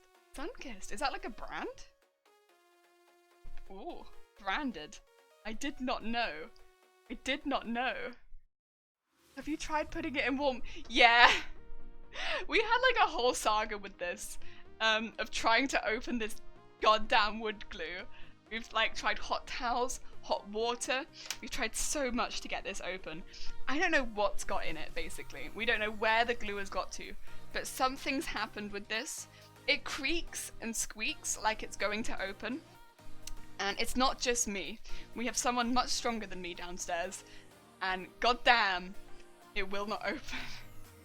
It will not bloody open. We tried so hard. We did have a section as well where like 2 weeks before each stream I would... It does say on it, incredibly strong. Like, incredibly strong. And it is, in fact, incredibly strong. 100% tough. I can't. For the toughest jobs on planet Earth. But unfortunately, I can't open it. Oh, dear. Yeah, you're one of those people that glues their glue containers shut. I'm very upset. Oh, dear. Do you have an adjustable wrench? No, not in the house actually. We do not have an adjustable wrench. I tried a few things though. We did try getting something in there. I don't know if you'll be able to see this on stream, but there's like nearly a hole in the side of there. I don't think you'll be able to see it because right up there. From where we tried to ram something up the side. That didn't work. Oh dear. It's like a discount Fanta. Oh, okay. Replace Fanta in a ton of fast food and takeaway places. Huh. At least it's accurate. At least it is accurate. It does in fact not open. Yeah, so I've got my knife. I'm going to just cut the top off later if we get to this part. But yeah.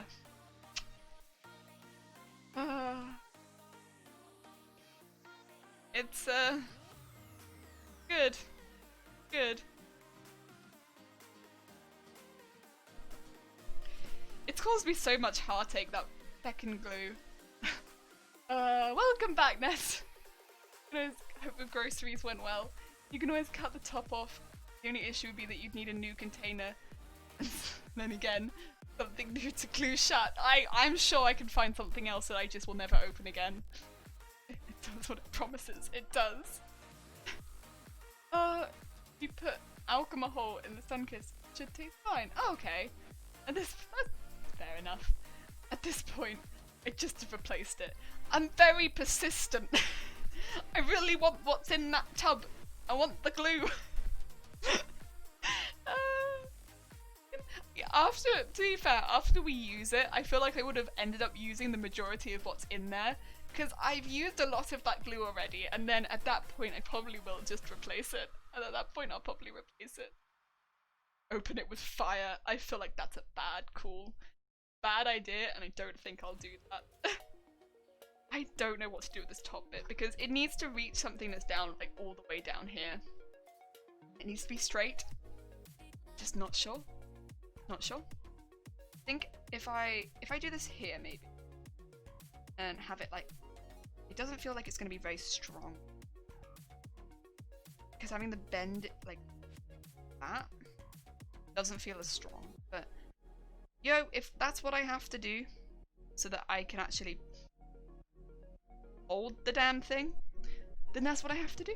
That's what I have to do. I'm sure I can pretty it up later. Good idea. Glue the top back on. I could glue the top back on. This is true. I could in fact glue the top back on. You've got a plug of cured glue in the neck bottle and it pull out and you get a good grip and leverage on it. This is probably true.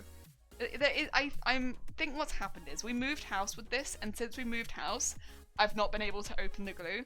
I feel like it shook it up and something got stuck in it, and it's probably just continued to get stuck since then.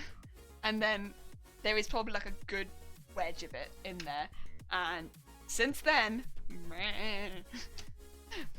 unfortunately, that's about it. And I can't do much about that.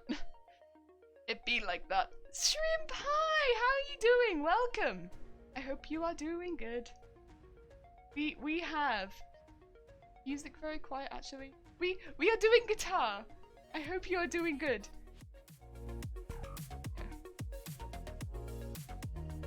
Oh. Oh, they're doing guitar. Now the music is probably exceptionally loud for everyone. I'm sorry if I just deafened everyone. We are doing guitar bits. Ah, dear. and it's taken me a while, but we got the bottom bit done. I kind of need to work out what's going on with the top bit. Oh dear. Oh no, is it indeed very loud? Oh, bother. Okay, we'll find a happy medium. I'll be that. Yeah. Is that better? Oh dear. Any machine is a smoke machine if you operate it the wrong way. This is correct. But it's also not safe. Oh, it's a cool shirt. Thank you. I've been like, I like this shirt a lot, but it's been too hot recently. And then now it's not so hot anymore. And I like this. Zay, what music? Wait, you can't hear the music? Oh, Cap, hi. How you doing? Welcome to... I don't even know. We're slowly cracking through this. The audio issues, they're free today. Oh dear. I'm a craft. Wait, Zay, can you not hear the music? No! Wait, can you not? Oh, and Steve, thank you for the follow. It's very kind of you. I'm a crafter myself of other things. I can be quite practical. That's good. I feel like, I don't know if it's made me more practical, but I've been trying to be more practical because of crafting. I'm a happy camp. Okay, good. I'm using headphones with the volume all the way up. I'm fine with the volume. Okay. Probably left the spreader pop top open at some point, and the top skinned over. Had the same thing happen, but I have a water pump, Tylers. Big manly forearms. I'm trying. You know what? We flex, but nothing happens. I just remember I had a cool flamingo shirt. I have a flamingo shirt. Wait, I was like, I'll go get my flamingo shirt, but then I was like, I can't change into it, so what's the bloody point? Wash out a squeezy bottle and transfer the glue to it if you cut it open. Yeah, that's not a bad call. It means I'll have to buy a drink, but I can buy a drink. Oh dear. Dear cat. But don't mix up the Gorilla Go and mayo. Could you imagine? Oh god. If you crank up the volume, I can hear the music. Okay. It makes for chewy sandwich. Seems I can hear you so well, I don't need the music that high. Okay.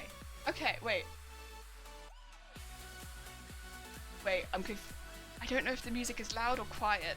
Oh no. Because Chi-Chi said it was too loud. But you can't hear it. Oh no. Oh no.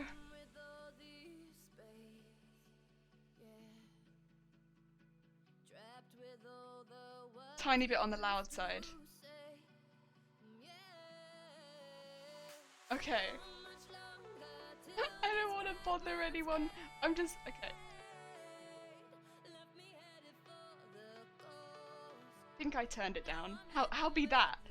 Thank you, Cap.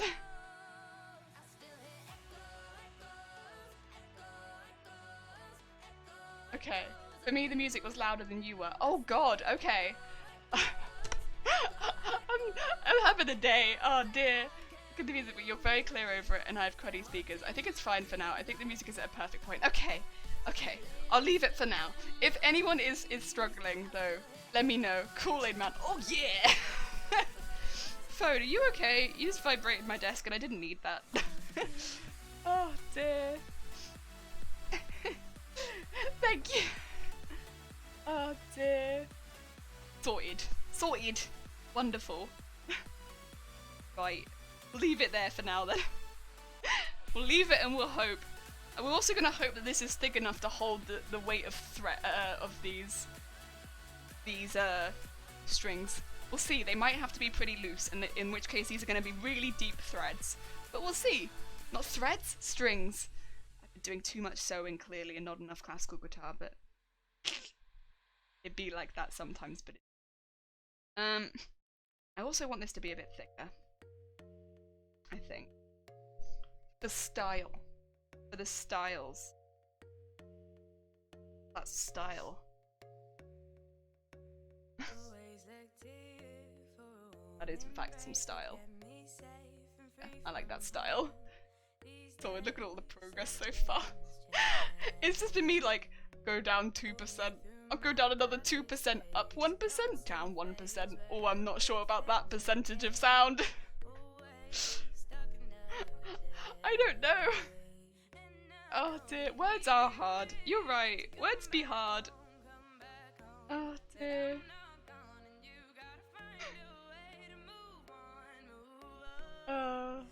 It do be like that sometimes, but it do. Oh God.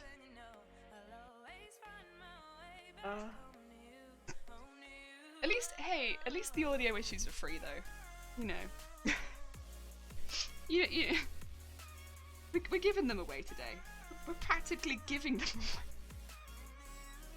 Oh, you get an audio issue, and you get an audio issue, and you get an audio issue. Oh, God damn. Windows restarts. To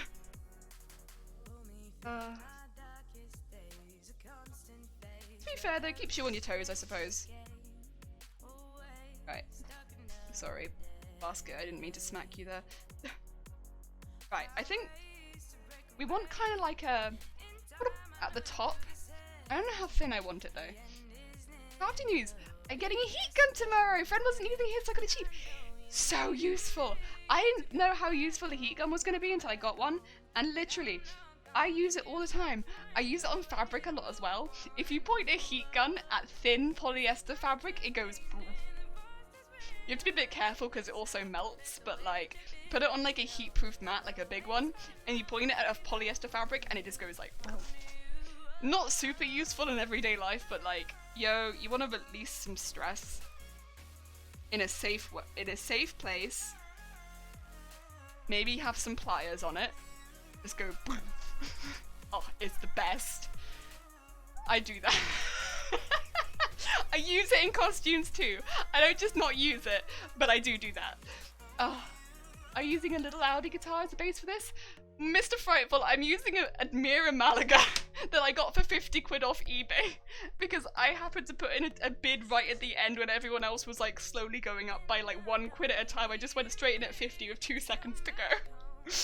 Oh, so it's actually a really good guitar. You're actually making this guitar? Yeah, we got the guitar right here. Here it be. Yeah, boy. So pretty. It's got some like aesthetic like damage around it. It is just surface damage. Nothing's wrong with it. I've taken the strings off it today.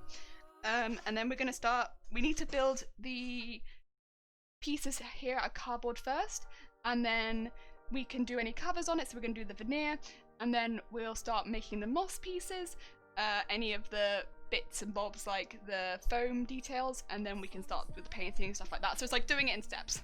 It's going to be a slow build. We'll do it once a week as well because it's a bit more difficult to get some of the materials I need for this. Get there. We get there. Oh dear. Goes boom. I want to do Warbler and EVA crafting, so I need it bad. Yeah. Okay, yeah. For anything with foam and anything with Warbler, it's a need. But it's also really, really fun. I remember using a heat gun on plastic Army Man when I was younger. Yeah, that would also go. Remember, you also use the heat gun to burn yourself by accident? You know, heat gun get hot. Oh dear, I did the same. Yeah, it's nice. It's a nice guitar. I did the same thing with a pasta machine. Then it arrived, it was like a £6 one. So I had to buy another cheap parts pasta machine because I wanted working clay. Oh no, that kind of sucks. That sucks. Oh no. I am sorry that happened. I did get lucky in that what I ordered was what I ordered. So you know, when I bid on it, everyone was doing the thing where they go up a pound at a time. So it takes a minute when you're like, add a pound. No, bid one more pound. No, bid one more pound and the highest bid. So they were going up like £1 at a time. Whereas I went in 2 seconds to go with the highest bid that I was happy to put in. And rather than just being like put £1 higher than the highest bid. Because I was like, you know, I know it's a good guitar, but also I am only looking to spend about 50 quid on this guitar, because I will also spend 50 quid on a cheapy guitar and just use that. It is for a prop at the end of the day. It's just I happened to see it on eBay, and I was like, oh, I'll get it if it's there. And yeah, I just happened to get it, and I got very lucky. Because those guitars normally go for several hundred quid. new. And it is about the same level of quality as my practice guitar, so the guitar that I practice songs on. So when I'm practicing the songs and I take it over to that guitar now, although it will feel a bit different because of course it's got all of these bits and bobs on it, it's not going to feel so weird, if that makes sense, because it's kind of going from one pretty good guitar to another pretty good guitar. Oh dear. I inherited a turkey knife from my boyfriend's grandma. Deep cleaned and now I use it for fun. Oh, that's pretty amazing actually. Like, wait, a turkey knife? Turkey knife? What is a turkey knife? It's pretty cool. I'm not sure what it is, but it's pretty cool sounding. Oh, I don't know if I actually need to do this top piece, because I might put some bits in it for support, but I don't know that I necessarily will need that. I might just do some parts in the middle for support, and then build up around it. If that makes sense, so like, have some parts in the middle that do follow this, but then also time. Oh, a little later though.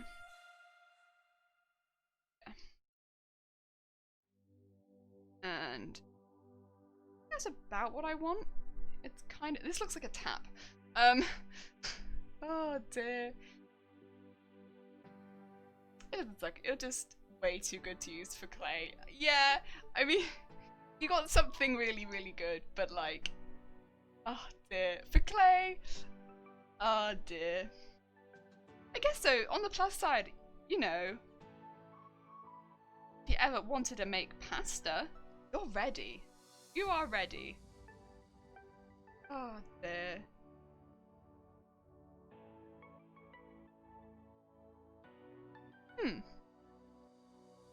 Oh dear. Oh, it's a type of electronical knife. Electronical knife? Wait, is it the one that goes like a saw? Oh dear. Oh dear. Dark Abyss, hi, good morning, welcome. I hope you are having a good day. Oh, and Kat, thank you for the host. It's very kind of you. Well, thank you. Oh dear, yeah, I usually just snipe on an auction. So a pro tip is to add a random number of pennies over the number. Yeah, because if anyone else, yeah, that's what I normally do as well. I think I did it like £50 and then like some pennies. Yep. Over the number, because if someone else snipes 50 before you do, they win it. Yep. Yep. That is a good pro tip.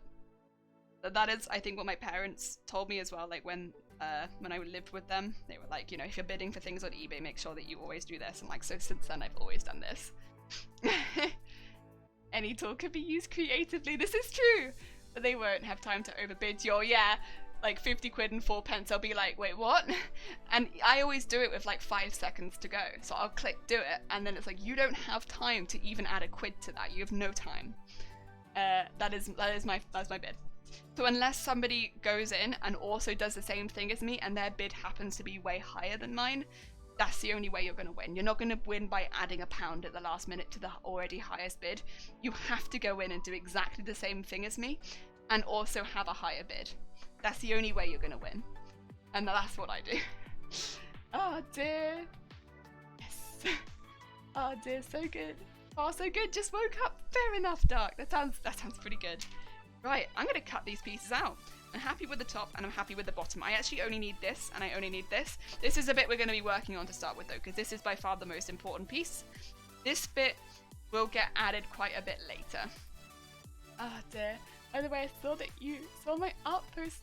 That's why I don't share my original art. It's creepy. No, I liked it. I think it's pretty cool. I mean, a lot of the art that I do was more like that, to be fair as well. I don't know, it's different and I like it. It's spoopy. Nothing wrong with some spoopy art. And other people liked it too. Nothing wrong with that. That being said, it will get a ghost, because it is in fact a spoopy art.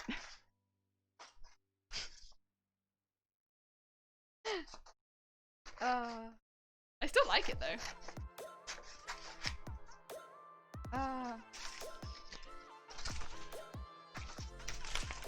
Right. Oh, I forgot one thing actually. Now that I look at it, I did need to draw some of the hole in here, didn't I? I forgot that. I needed to draw the pole. Otherwise, it doesn't have the pole. There we go. Pole. Okay. Gotta have the pole in there. Otherwise, I mean, I don't need it immediately, but like, I will need that. There you go. Okay. I mean, back in school when I was drawing more regularly, other than like the stuff that was like, you know, stuff that we were given specifically to draw, I like drawing things to do with the ocean, funnily enough. I like ocean things. I don't know if anyone would have guessed that. I like the ocean, but I also really liked drawing like clowns. I don't know why. I had like this sort of like, I don't know, there was something really interesting about like, you could draw them in really unique art styles and it would always seem like it fit, if that makes sense. That makes sense? And I know a lot of people definitely don't like clowns, and that is completely fair enough. I understand. Really understand why people don't like it. But you can draw them in really interesting, unique art styles and you can really push it, and they still will look like clowns. And I really liked that. I really liked that a lot. So I kind of rolled with that for a while, because I was like, huh, this is interesting. So I remember doing that in secondary school. And it would definitely be called, I guess, more creepy art, because I know people don't like clowns. But, and it wasn't necessarily always the intention, but I did Macbeth, but I turned the witches into clowns at one point. And that was one of, if not my final piece for fine art, I think. Because, yeah, I was like, I like this. Take something Shakespeare but put clowns in it. Lol. Oh dear. It was actually a scrap piece of paper from which I scrapped my original Tweety and Sylvester pic early on from last week. Oh no! Clowns are spoopy. Yeah, I get it. Like, they definitely have this weird, like, because you can't see their face, and like, you know, it's like they have the same emotion on all the time. Like, I get it. But I kind of think that's why I was drawn to it though, because it was like, this is interesting, and I like that you can play around with it a bit, and that's kind of what was like interesting to draw about it. No, I hate clowns. There. That is fair. Like, again, this is completely fair. I understand why people don't like them. I do, and I'm not gonna come out here and be like I love clowns, because it's like, no, I'm pretty neutral towards them in general, to be quite honest.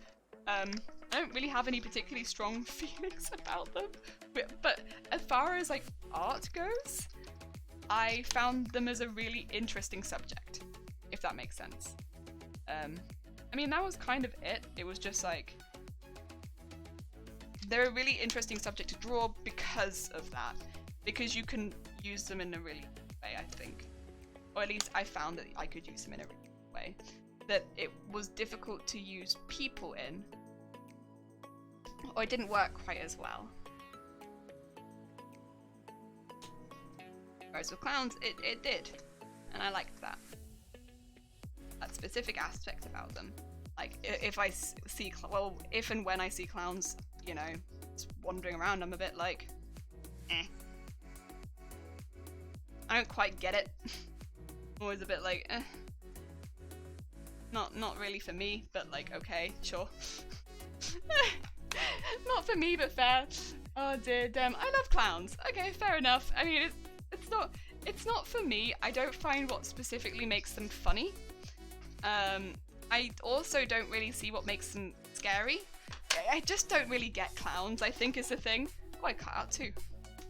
Would you look at that? But yeah. So it's not really. This is the thing. It's not really made for me.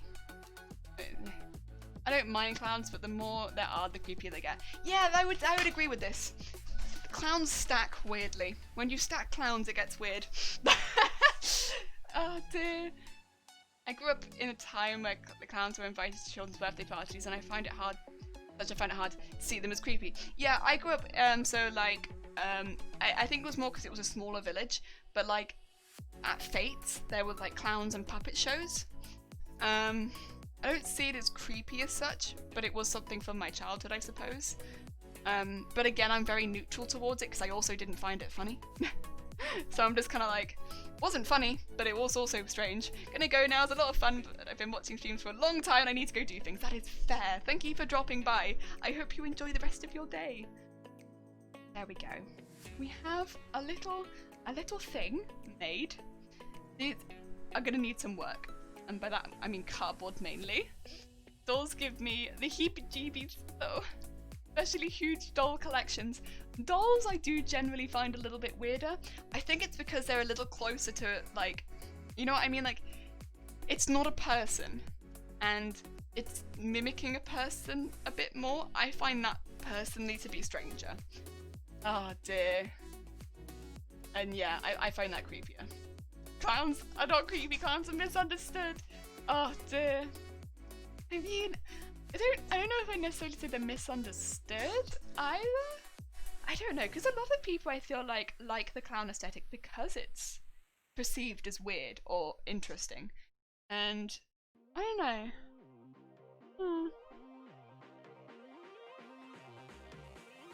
But I don't think that if someone is a clown as a profession, that means anything about them personally. Like, they probably do just want to make people smile. Dolls. I'm scared of too. This is, again, it is fair. I do find them a little bit weirder, generally. But again, it's just because it mimics a person. I'm looking for shoes in a strange bedroom once. Open the curtain to get some light. Only the curtain was concealing not a window, but a wall of dolls. And they're back there with the lights on all night. Yeah, nope. Yeah, that's just a bit nope. Yeah, that's very nope. That's a very nope situation. I wouldn't handle that well. Right. We have this cardboard. I'm just gonna show you this cardboard. This is some cardboard. I'm gonna cut some pieces of this. This is a bit big to handle in one go. And I'm gonna need some smaller pieces. But I've been basically hoarding some cardboard so that I can do this project, because I just kind of don't want to throw things away if I can use them for a cosplay, and I feel like this is something I can use. Cardboard. Oh dear. The young lady was lovely, but that was just a bit. Nope. Yeah, this is the thing, like, don't get you wrong, like, people collect loads of different things, like we were talking about just early in the stream, like dice for instance. But dice don't have human faces on them normally. And I'll be honest, if they did, I'd be a little confused. I don't think I'd collect that dice. Not personally. Because I do tend to find things with people faces on them just a little bit strange. Again, that's a personal thing, I suppose. And that, like, I find things with people faces on them just a little bit weird. But, you know, each to their own. I'm not gonna knock someone for collecting something though at the end of the day, like, you know, I think that it is good to have hobbies. And like, if your hobby is collecting dolls, and like, honestly, power to you. It just is not gonna be my hobby anytime soon. My hobby will continue to be cosplay and roleplay, like Dungeons and Dragons, rather than collecting dolls. Normally. Oh dear. They don't normally have faces on them. I mean, I don't want to be like, because then someone's going to come out the woodwork and be like, I have dice with faces on them. Oh dear. I like collecting plushies, just a small dinosaur. Wait, I have a tiny dinosaur plushie. I have a little one. I got them from cons because there's a group of people in South Wales and they make tiny dinosaur plushies and they are so cute. I'll see if I can get them on stream next time. I did kind of want to add some more plushes to the setup up here because, like, I collect quite a few plushes and I just think they're really cute. Generally. Right, this is a more manageable piece of cardboard. Let me get this on here. Welcome to cardboard. But I love dinosaurs. Dinosaur plushes are adorable also. Oh dear. 2 meters though, that's a... Oh. I don't know if that's a small dinosaur. Is the only thing. That's quite a big dinosaur plush. Oh dear. That MLP collection was next level. She did custom sculpts and everything. That is impressive. Anything custom sculpt, yeah, you're right, next level. That is next level. That is incredibly next level. It's very impressive. Ah, You find things with people faces on it weird. How about humans? Oh, very strange. Strange. I don't know. I don't know how I feel about them yet. I haven't made a decision how I feel about humans. They've got these human faces, right? And I'm not sure about how I feel about it just yet. I'll tell you when I've made a decision. Oh dear.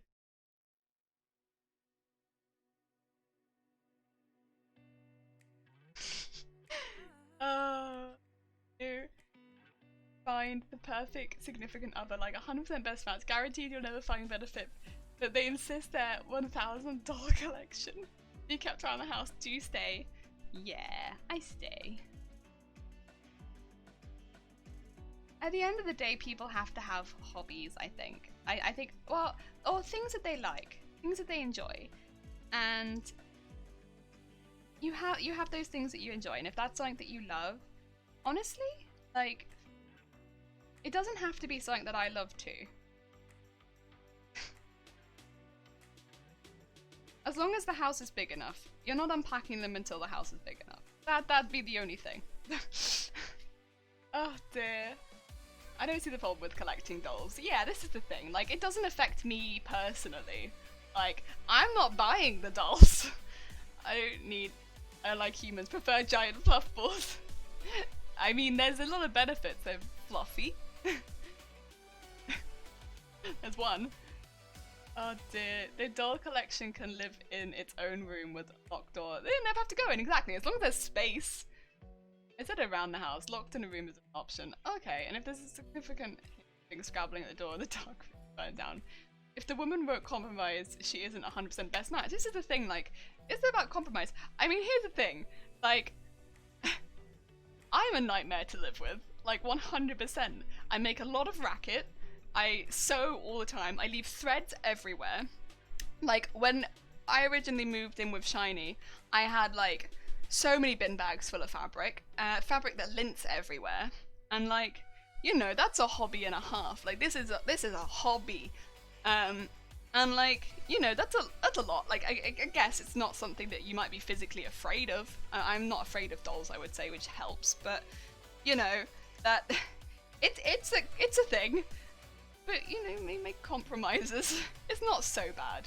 It's not so bad once you get used to it, I suppose. Oh dear. Yeah, the dolls can stay, it's fine. And if anyone asks, it's like, it's a hobby. It doesn't negatively affect me as long as I can still sew in the house. Oh dear.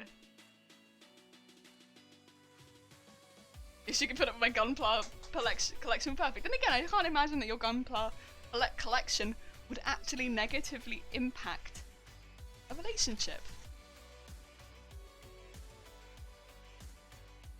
Oh dear. I guess unless you're like consistently chucking them at someone. And I can't imagine why you would do that.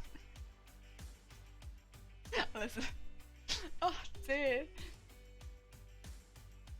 The dolls stay in the living room, gives my cat something to play with. Oh no. Could you imagine?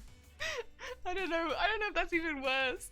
Like, if the cat like drags a doll into like the room. If that's her only stipulation, isn't it you who is compromising?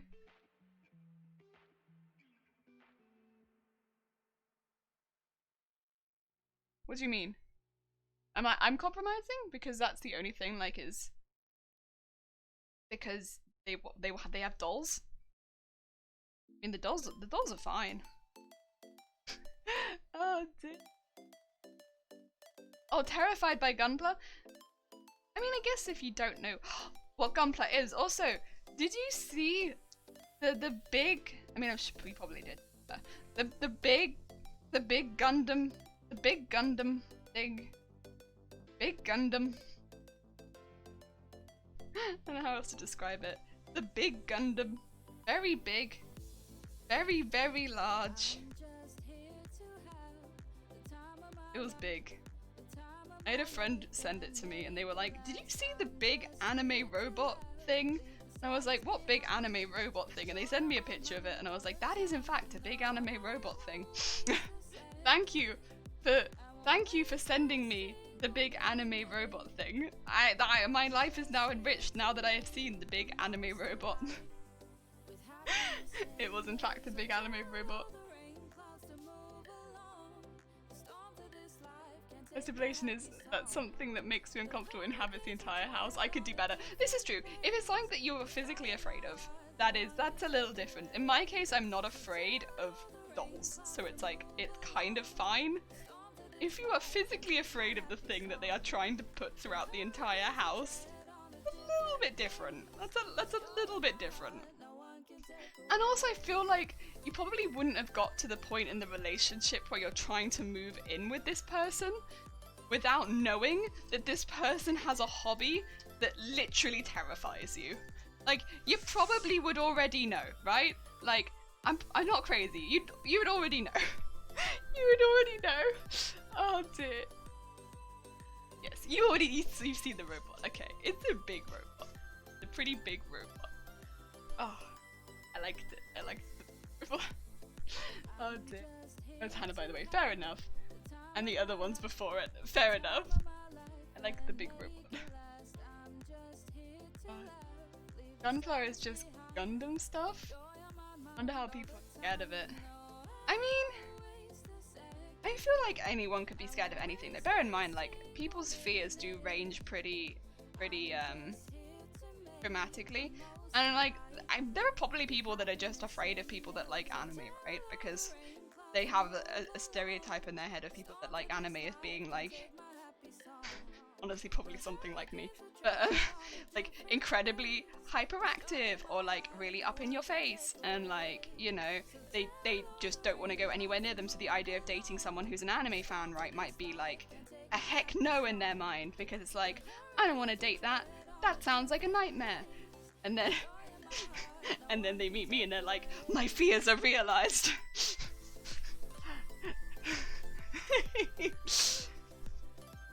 Oh dear. I don't know if I'd say it's a fear or more like a, you know, like a preconception, but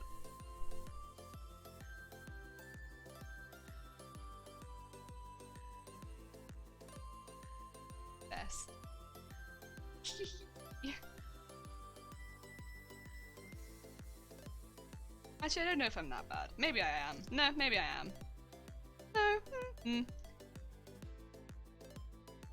No, I'm pretty bad actually. Well, I fit into a lot of the stereotypes, I suppose, in that I like figurines. I do watch an awful lot of anime.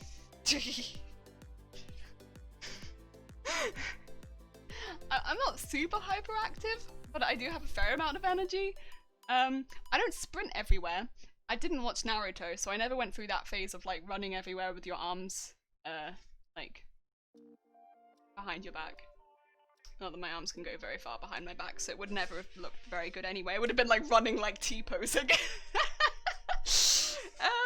But so I never really went through that phase, at least. But yeah, oh dear.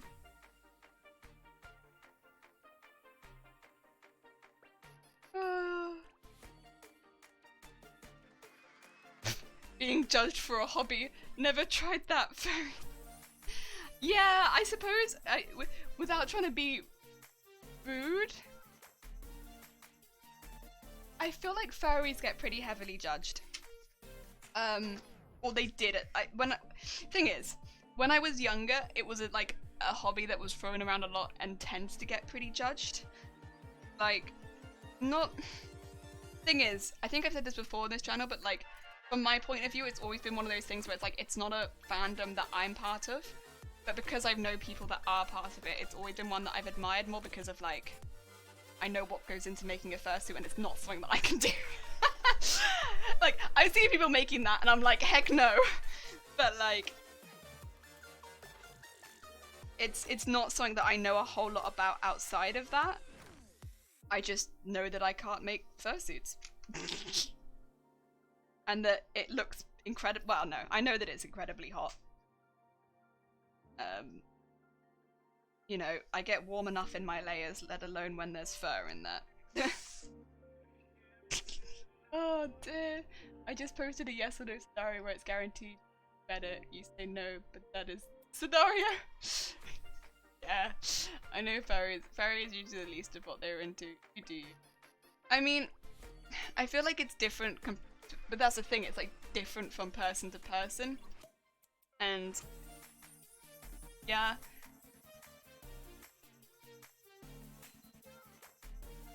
It's,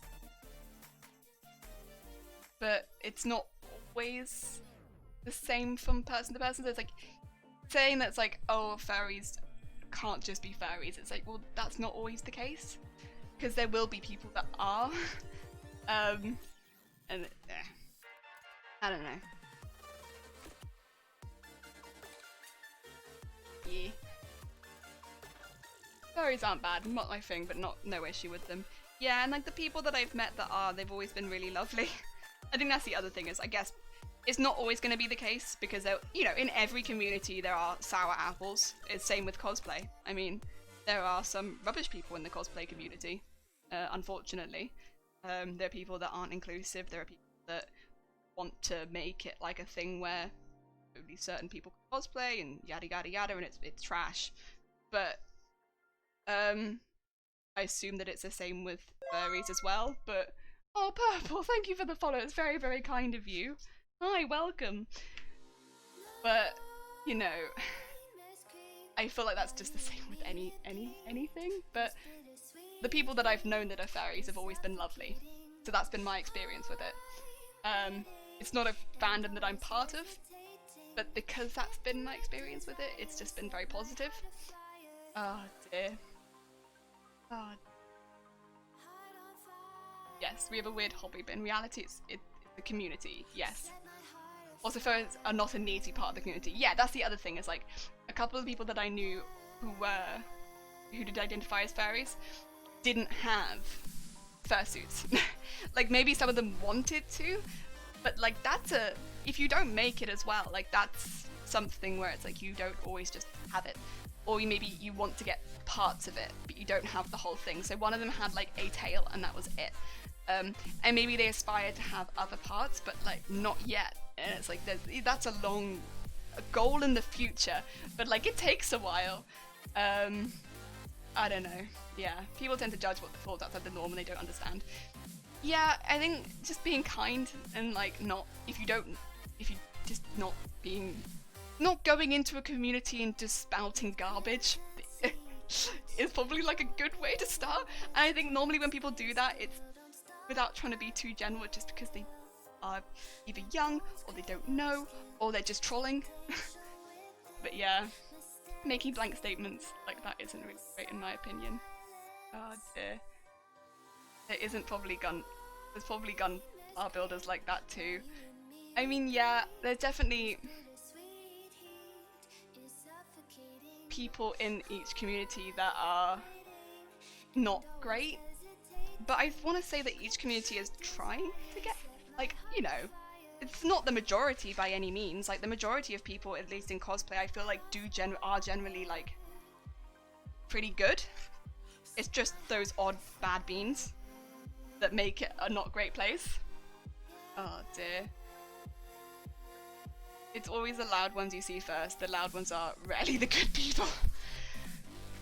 Again, like, I think I've just been very lucky in that the people that I've met, the people that I've talked to within the community have been really lovely. And very, like, again, like, similar to you, Chi-Chi, in that, like, you're part of the community, I'm not. When I've asked questions about fur, like, you've been really, really helpful. Because as much as, like, I maybe do work with fur and stuff like that, I'm not someone who's very good with it. I don't use it very often, whereas people in the fursuit community, people that make stuff with it, do have a lot more expertise in that. And it's the same with like masks, like have a lot more knowledge in that kind of area. And people that I've talked to as well, like my friends and stuff like that, people that I know outside of streaming, have been really, really open about talking as well. Like, they've been really sweet and lovely. So whenever I've had an actual interaction with someone who's part of the community, it's been really good. But I think because that's been more my sort of communication, it's been really, really positive. I don't know. That's been my communications with it. Them, like everyone, it's been lovely. Oh dear. The furry fandom is very broad research. A lot of people are there for very different reasons, and it makes it hard for people to get a handle on it. And the media only ever focuses on the prudent aspects of it. And oh, I've paused the chat. Oops. And the click dramas, yeah. Yeah. Yeah, that's not. I feel like, yeah, as well. Like, if the media isn't helping, that's not great. Like, I don't know what that is. So bad idea to make sweeping general to people. Oh, have I made that? I'm sorry if I'm making anything. If I'm saying anything that's really offensive, also please call me out on it because I'm not trying to. I'm just giving my general I'm just giving my general experiences. It's always sorry. I can't imagine fursuits being cheap either. No. With the amount of fur that goes into them, like, again, just from my experience, it's, like, not cheap. I do buy cheaper fur normally as well, and it still wouldn't be cheap even with that cheaper fur. Oh no. Oh no. And, like, from what, like, other people have shown me since then, no, not cheap. Not cheap.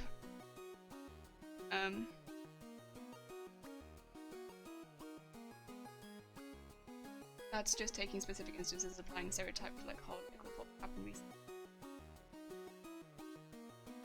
Like, it would be like saying so you have just Super Smash players. Fursuits are expensive materials. Suit alone was 400, and like I had most of the tools already. Yeah, but I can completely believe that, Chi-Chi. Because like, yeah, Nez, try keep it maybe a little bit more, just because if it's upsetting people in chat, it's not worth it. Because yeah, I can see why people might be getting a little bit upset with maybe the sweeping things there, saying stuff like it's not like all fursuits, and anyone actually who's saying that sort of thing, because it's like people saying that.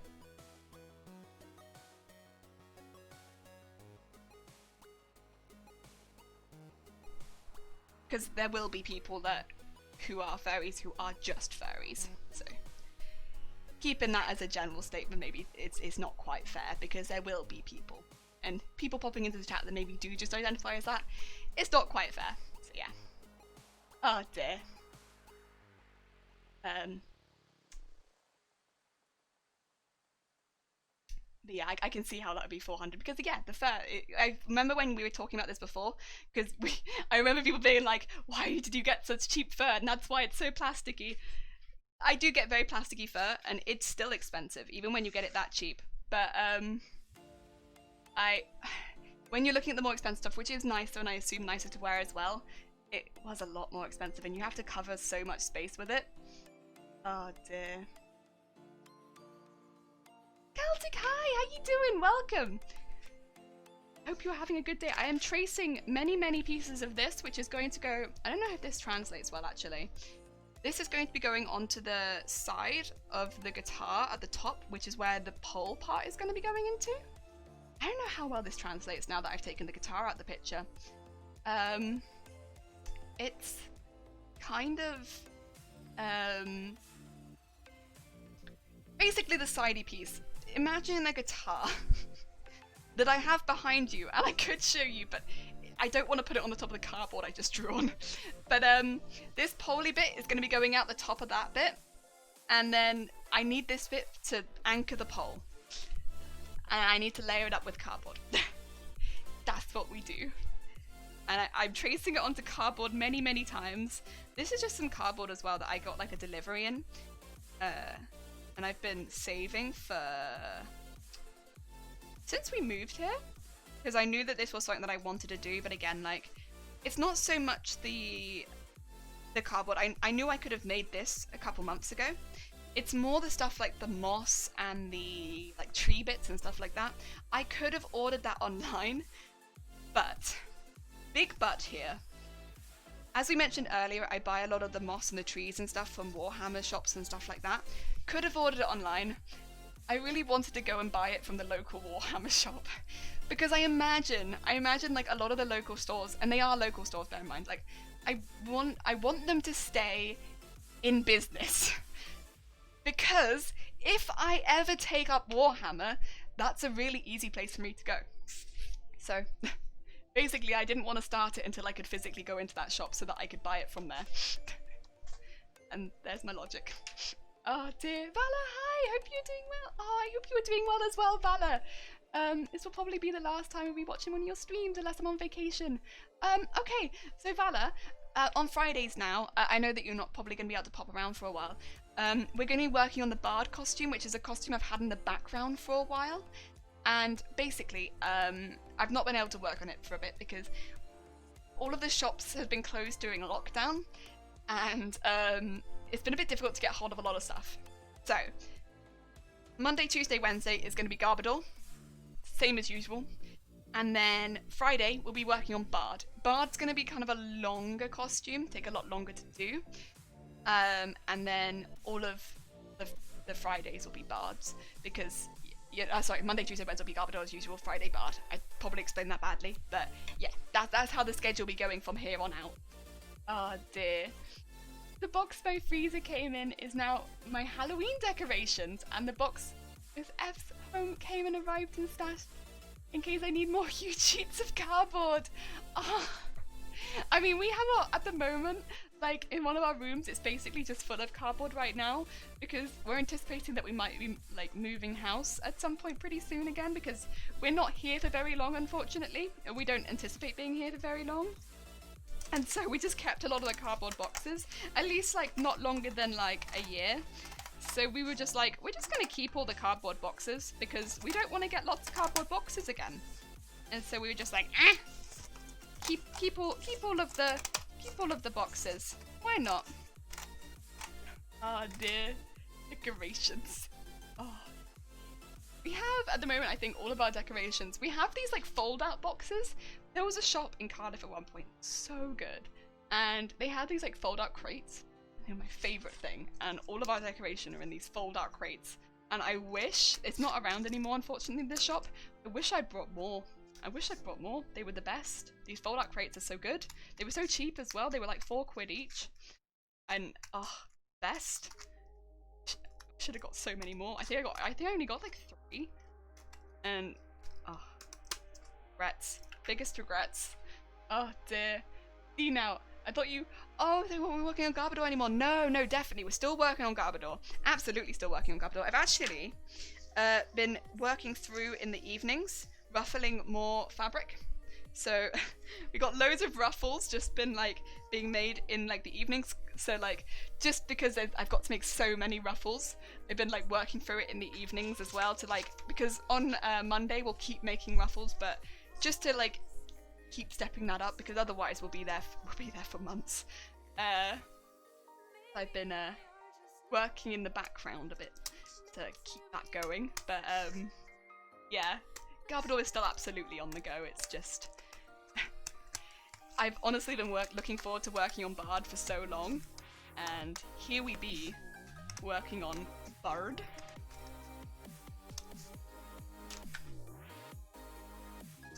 But we did, technically, my first ever streams were working on Bard, but then it kind of got to a point where I couldn't get stuff for it without ordering online, and there was some stuff I could have ordered online, but I wasn't sure exactly what would turn up. And then there was some stuff, like I just said before, where I was kind of waiting for shops to open because I specifically wanted to order them online. Order them from the store, or go to the store even, because I wanted to support the store itself. You know, because, you know, support your local stores if you can, sort of thing. And it's a store that I like. I do buy from there anyway, and I want it to still be there. Right, I'm just going to bring the guitar in. We de-stringed it earlier. Let's get that. So this should be fitting pretty nicely in there. And what we'll need to do is build it up so it matches the thickness of the rest of it. At the top, we will be adding a layer over the top, probably of something pretty thin, like a card or something, just to go over the top. Because we'll be adding a veneer over the top anyway, it won't matter too much. And then, of course, adding all the moss to cover that card. But yeah, we'll be adding that onto there. Looks something like that. They changed the shape. It looks pretty cool though, and it fits well. I think the only thing, yeah, we want it to be more like that. Shape is good. Shape is good. How dare you do craft work without us? I'm so sorry. I must ruffle. Sometimes the evening they call and they're like, ruffle me. I must ruffle. Oh, there. So yeah, it seems like a pretty good shape. Now I just need to start building it up. Oh, dear.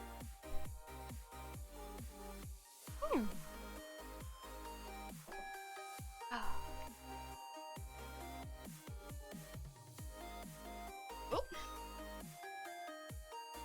I've drawn a lot of shapes onto this. I should probably start cutting out the individual shapes I've drawn because I'm gonna get lost. I'm gonna get lost in this piece of cardboard. There's a lot of shapes drawn on this. Oh dear. I don't really want to bend the cardboard too much because it will take away some of the structure from the pieces that I have cut, which is not great. So let that, and then so look at, oh my god. Oh, sorry. Is the camera okay? I apologize. I think I may have just smacked the camera wholeheartedly with my cardboard. A big apology there. I am spatially unaware of where the cardboard is at.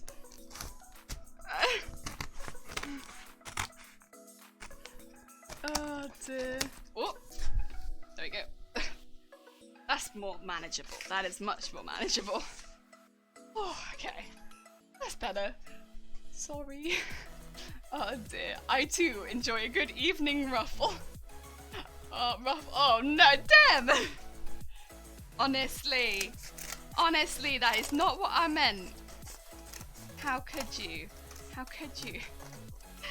Ah, dear. I don't know how I'm gonna stream if I move house though. I guess I just have to take like a week off streaming or something. Whoa. Whoa.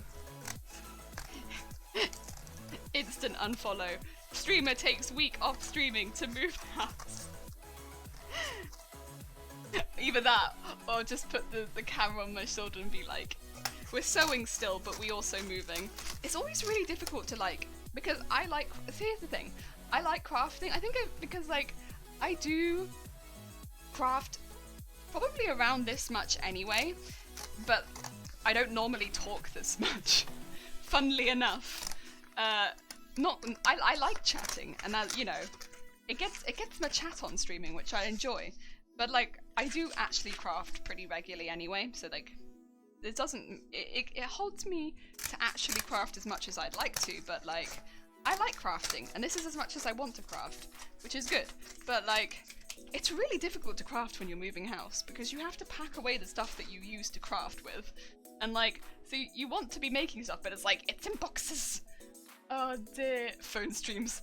My life in boxes. I hate it.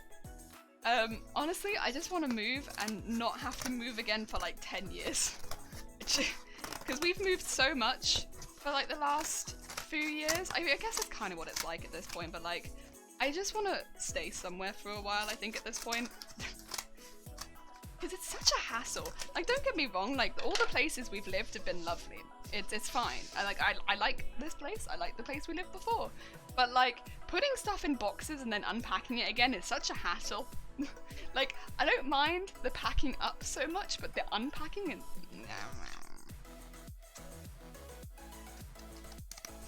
I don't know, it's a hassle. I mean, this time, honestly, because we moved the day before lockdown and then we instantly went into lockdown and then I got furloughed, I'll be honest, I had a lot of time. I had a lot of time to unpack.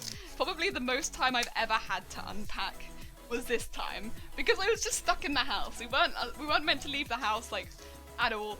And I was like, well, you know, I'm stuck in the house. I might as well unpack, you know, so I guess I will. So I did. But I don't like it very much. Last time we moved, we had all of our belongings conveniently in one room, and I felt this was the ideal situation. Yeah, I mean, that sounds pretty good, actually. That doesn't sound bad at all.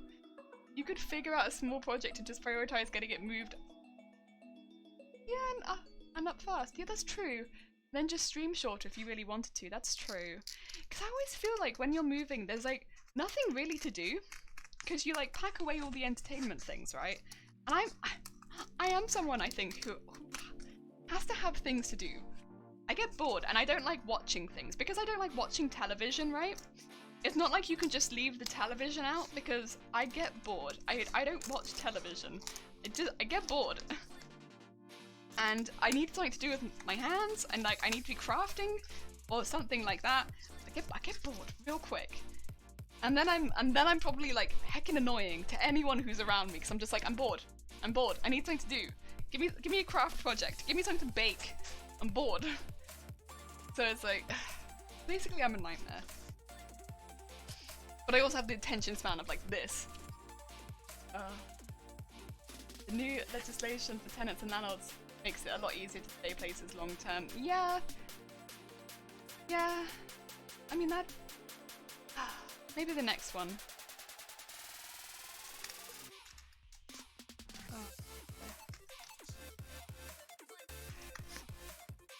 I mean, we thought we were going to stay at the last place a little bit longer, but honestly, in the hindsight, is that right? Yeah, like looking back, I'm glad that we didn't, because not that I didn't like the last place we lived was lovely, right?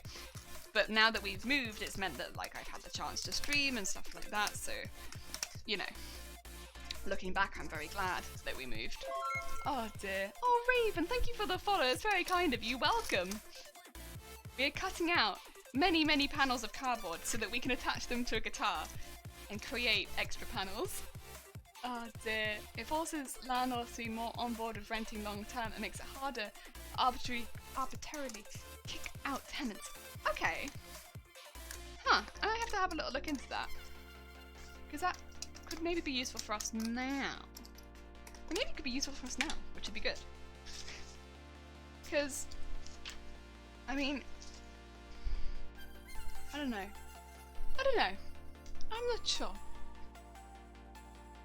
Because, don't get me wrong, like, it's nice to, like, move around a bit. I do like living in new places, to an extent, and, like, moving cities and stuff like that. It's interesting. It's interesting meeting new people. Cool stuff. But at some point, dude, I don't know.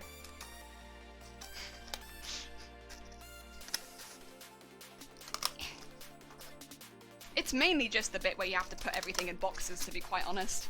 That's mainly what it is. I just don't like putting everything in boxes. It's really a pain. I think it's also the fact that we've now got to the point where we're like, oh, we're just gonna keep the boxes. We're just gonna keep them. Because we might feel like moving soon. And then if we feel like moving, then we might as well keep the boxes.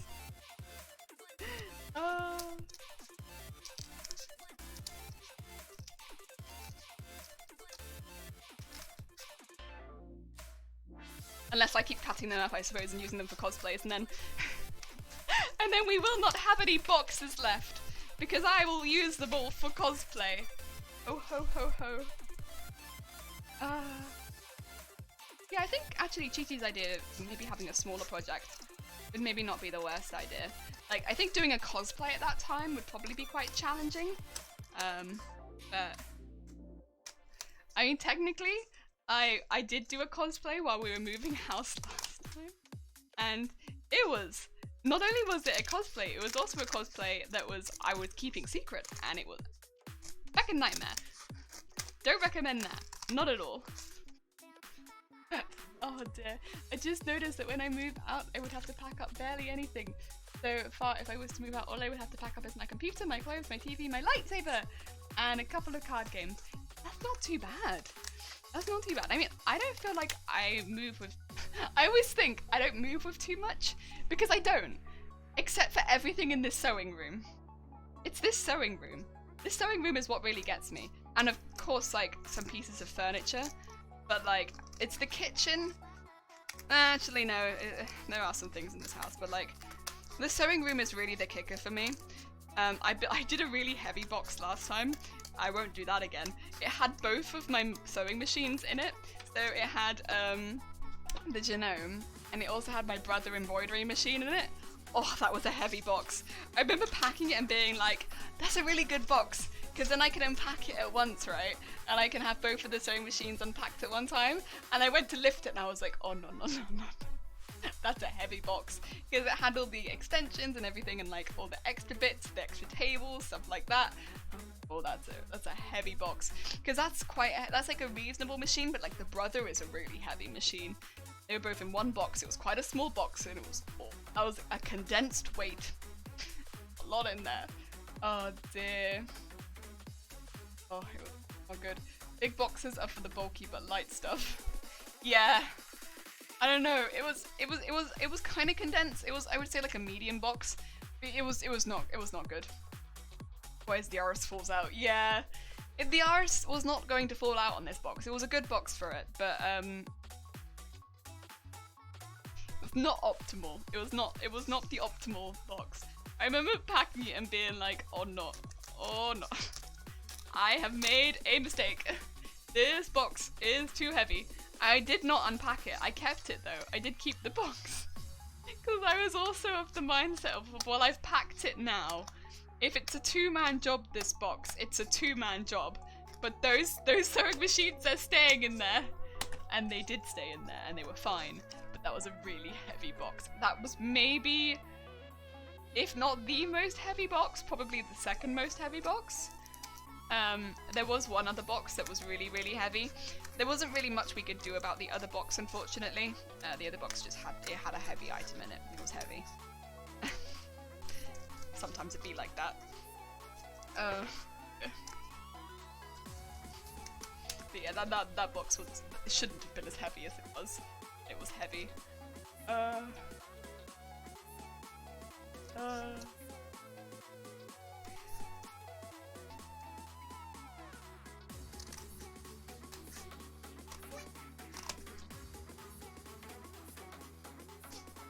also have a habit of putting too many books in one box as well.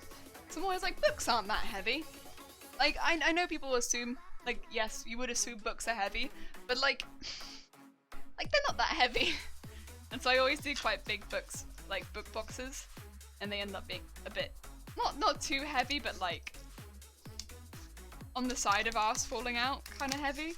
And yeah. I mean, I do a lot of the packing because I actually don't mind putting things in boxes too much. Like that side of the packing kind of I'm okay with. It's the unpacking that I really don't like, to be quite honest. I'm really not keen on unpacking things. Finding homes for things, not keen. Not keen. In the sewing room I kind of like it because it's like, I don't know, a bit more but like the rest of the house, The clothes especially. Ugh. Hanging up all the clothing when you get to a new house and having to hang up every single piece of clothing. Oh, it's the worst. The absolute worst. That's like the worst chore. I mean, again, I don't have like a huge amount, but it's ugh. I learned my packing lesson working in a comic shop. Moving boxes I have are the limit of one man carry if they are stuffed with books. Paper is denser than wood? Oh, okay. Huh. Huh. A box of books is heavier than equivalent size block of wood. Oh. You know, that maybe is a good way of thinking about it, because I did not think of it like that. Huh. Huh. Huh. Well, who'da thunk it? Not me. Oh dear. Yeah, clothes is the worst. Sewing room is the best. I kind of like getting all the figures out as well. Like, the figures are always quite fun. Like, posing all the figures, if they're posable, or putting them, like, just where they'd be at. Kind of like that one. That one's alright. And the plushes. I like the plushes. I like getting all my plushes out. And then finding homes for them. Which are all downstairs pretty much at the moment. I don't put the plushes in the sewing room. because I just assume they're gonna get pretty dusty pretty quickly, because things in this room get dusty much quicker than things in the rest of the house because of the amount of fabric in here. So I tend to put soft things in the rest of the house far before in like this room, even though I love the plushes, and like, I don't know, I feel like the plushes would be good motivation in this room. I just would maybe not have them in here. No, they're really cute and very motivational. I don't know. Got a lot of very motivational plushes. Like, I have an octopus that I used to always have with me when I was working, but I just didn't want him to get dusty. Are you enjoying the hot weather today? I don't know, it doesn't feel that hot to me. I think because maybe the sun hasn't hit this side of the building yet. Not too badly anyway. But it's not too bad. It was pretty chill this morning at least. Maybe I'm crazy. I can see that the sun is in fact shining, but it's not hit my window yet, so I've not become a sauna. Not yet, at least. There is time. Later in the afternoon, I'm sure I will in fact become a sauna. Are you enjoying the hot weather? I'm more of a cold weather person myself, though, to be fair. I like chilly nights and then like having a hot chocolate or a nice cup of tea. Biscuits. What I like. We have not had a lot of that, but it is what I like. Although I will say we've had some slightly colder days, and that's been good. The chilly 8 degrees here. Oh, Jason. So you've got some good weather there, I see. That sounds lovely, that does. I don't know what the weather is here. Maybe I'll have to check it because it's not too hot in here right now. I got like a few lights on me and I'm actually doing pretty well. Oh dear. That's good for now. I actually preferred cold weather as well. I had a nice shady walk today, but it's been mid-20s? What? What? What is the weather here? Am I being crazy?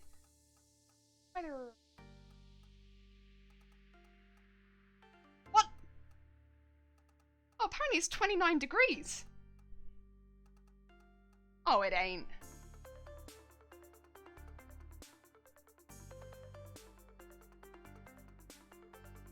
Huh. Welp. I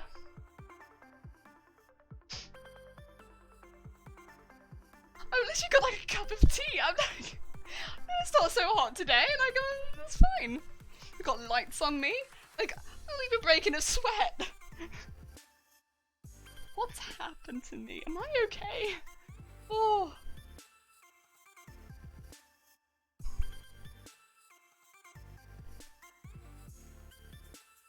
Oh dear. Apparently it's going to be 35 degrees in London today. Oh lord. Oh dear. I hope they're alright over there. That's very hot. That's a bit unpleasant, that is. Out and hottest day. Jesus Christ. My god, 29 degrees, but it's not so hot. It's not so hot. It's not so hot. I'm fine. It might go up to 8. F. F. It's 32 degrees in Munich and my flat is under the roof. Imagine how hot it gets here. Jesus. To be fair, we have a afternoon sun, so my sewing room gets hotter as the day gets on. So we have generally pretty cool mornings here, which is part of the reason I like sewing in the morning. And then as it gets later in the day, it tends to get warmer. So I guess I'll suffer later on. Right now, I'm okay. Like, I'm legitimately fine. But it is only like 25 past 1, so... Huh. God! What's going on? This is not like me. I like cold weather. Oh dear. Old. You're fine. You're fine. If you can handle 25 plus degree weather, think you can handle Aussie summers. I don't think I can. I've heard a lot about Aussie summers, man. I don't think I can. I think I'd handle it for all of like 2 seconds and then I'd dehydrate and that'd be the end of me. Right, I'm gonna stack these up and see about the thickness. the thickness looking at? Right, these should all be very similar. And by similar, I'm hoping they should all be the same. I did cut them from the same stencil.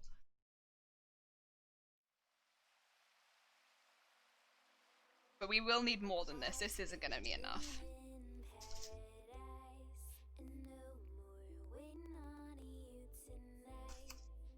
Yeah, okay. We've got about... Oh my god. We got about this much thickness, but bear in mind this is going to be like tightened. So, about that much thickness so far. We need like yay much. Actually, I should measure it, but it's like yay much. We probably need like 4 times this amount. Oh, a lot of cardboard. There's a lot of cardboard. My computer room is facing northeast. Somewhat hotter in the morning, but usually the sun isn't strong yet, so I prefer this. Yeah, normally that's like optimum for what you want for as far as sun goes, whereas I'm like the opposite. Problem here is that it might only be 26 to 27 right now, but it's been raining for weeks. Really humid. Yeah, it's been pretty humid here as well, I think, actually, the last few days. We've had rain, so I guess that would make sense. Oh, the hot 47 degrees was the hottest here this year. Yeah, I couldn't handle that. Jason, that would get me. That'd be the end of me. Oh dear. These are all looking pretty even though. Like, I'm pretty happy with these. Again, we will be putting something around the outside to make sure the outside is smooth at the end, so don't worry too much about that. We'll probably be putting some foam clay in it and then putting a line around the outside to keep it really smooth. So that's what we'll be doing at the end, but we need to cut some more out for now. They're getting there. It is going to be a slow process, this bit, to be fair. This was always going to be not the fastest. Oh dear. But that is how it is to build up something that is going to be really, really strong. On the plus side, this is incredibly lightweight. Incredibly lightweight. Like, this is not going to weigh down my guitar at all, which is really nice.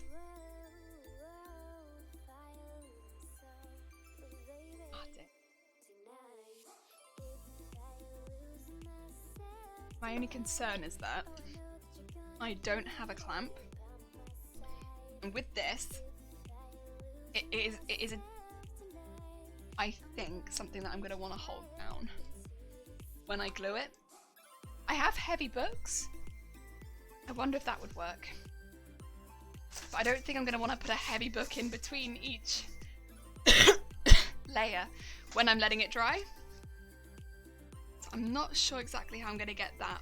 Because I don't know if you can see this, but like with the layers of cardboard, when I like push them together, they do flatten a little bit extra. And I kind of want it to do that, just so I'm not getting any like lumpy bumpiness later on.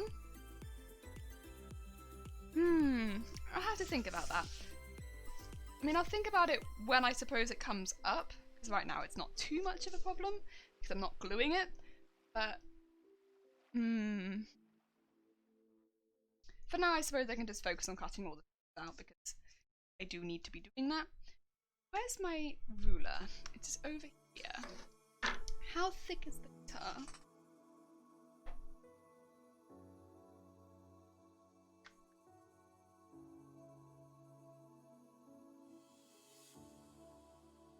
Is 10.2 centimeters.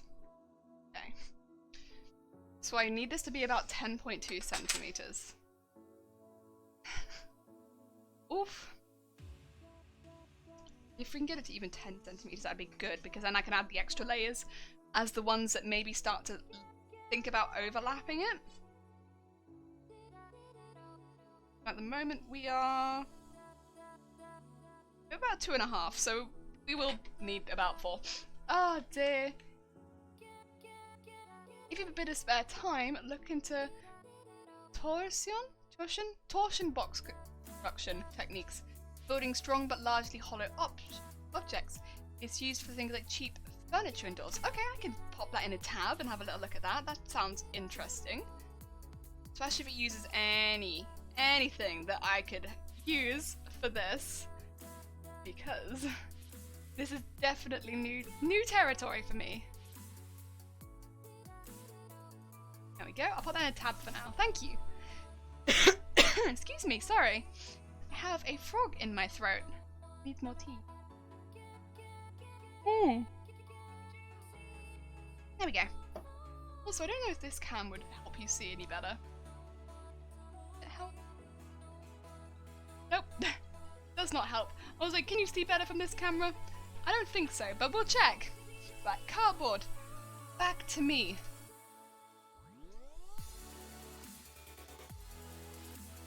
There we are.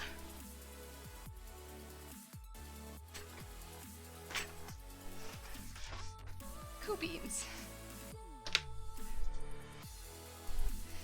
I'll put the pieces that are already cut behind me, so I don't need to cut them again. Sorry about the cough there. I do not know what is stuck in my throat. Probably tea. Knowing me, probably tea. But I'm sure it'll get better in a minute. Or maybe it's the 29-degree heat. Maybe it's that. Maybe I don't think that I notice it, but my body is like, actually, it is in fact 29 degrees outside, and we are noticing it. Please remove yourself from 29-degree heat ASAP. We do not enjoy it, and we would like it if you got away from the 29-degree heat. That would be great. Generally, I am definitely more of a cold weather person, and not about this summer heat. It has been a hot spring into summer though, at least in the UK. I know a lot of people have been quite upset about it because inside, but personally, I'm not bothered too much. Then again, I feel like I would have been inside anyway. Too long didn't read. You make sort of a honeycomb grid structure on the internal walls and then skin it over and it comes out rigid but lightweight. Would it have to be hollow on the inside is the only thing. Sorry, you might have just said that. The only thing is, we were kind of trying to avoid hollow parts on the inside for the reason that when I talked to a couple people, they had mentioned building it up as a thick structure just so that it didn't have hollow patches, because that might affect the sound if I play it as an instrument. I know there is going to be some hollowness because of the tube already. I don't know how much that is going to affect it, but there wasn't really much I could do with that other than filling it with expanding foam, which I might do. I haven't really decided on that, but I would have to purchase some expanding foam if I'm going to do that. But I don't know. It's an option. But basically, just to get rid of any holes inside of this structure as much as possible has been kind of partly behind the way that I've done this, if that makes sense. I don't know.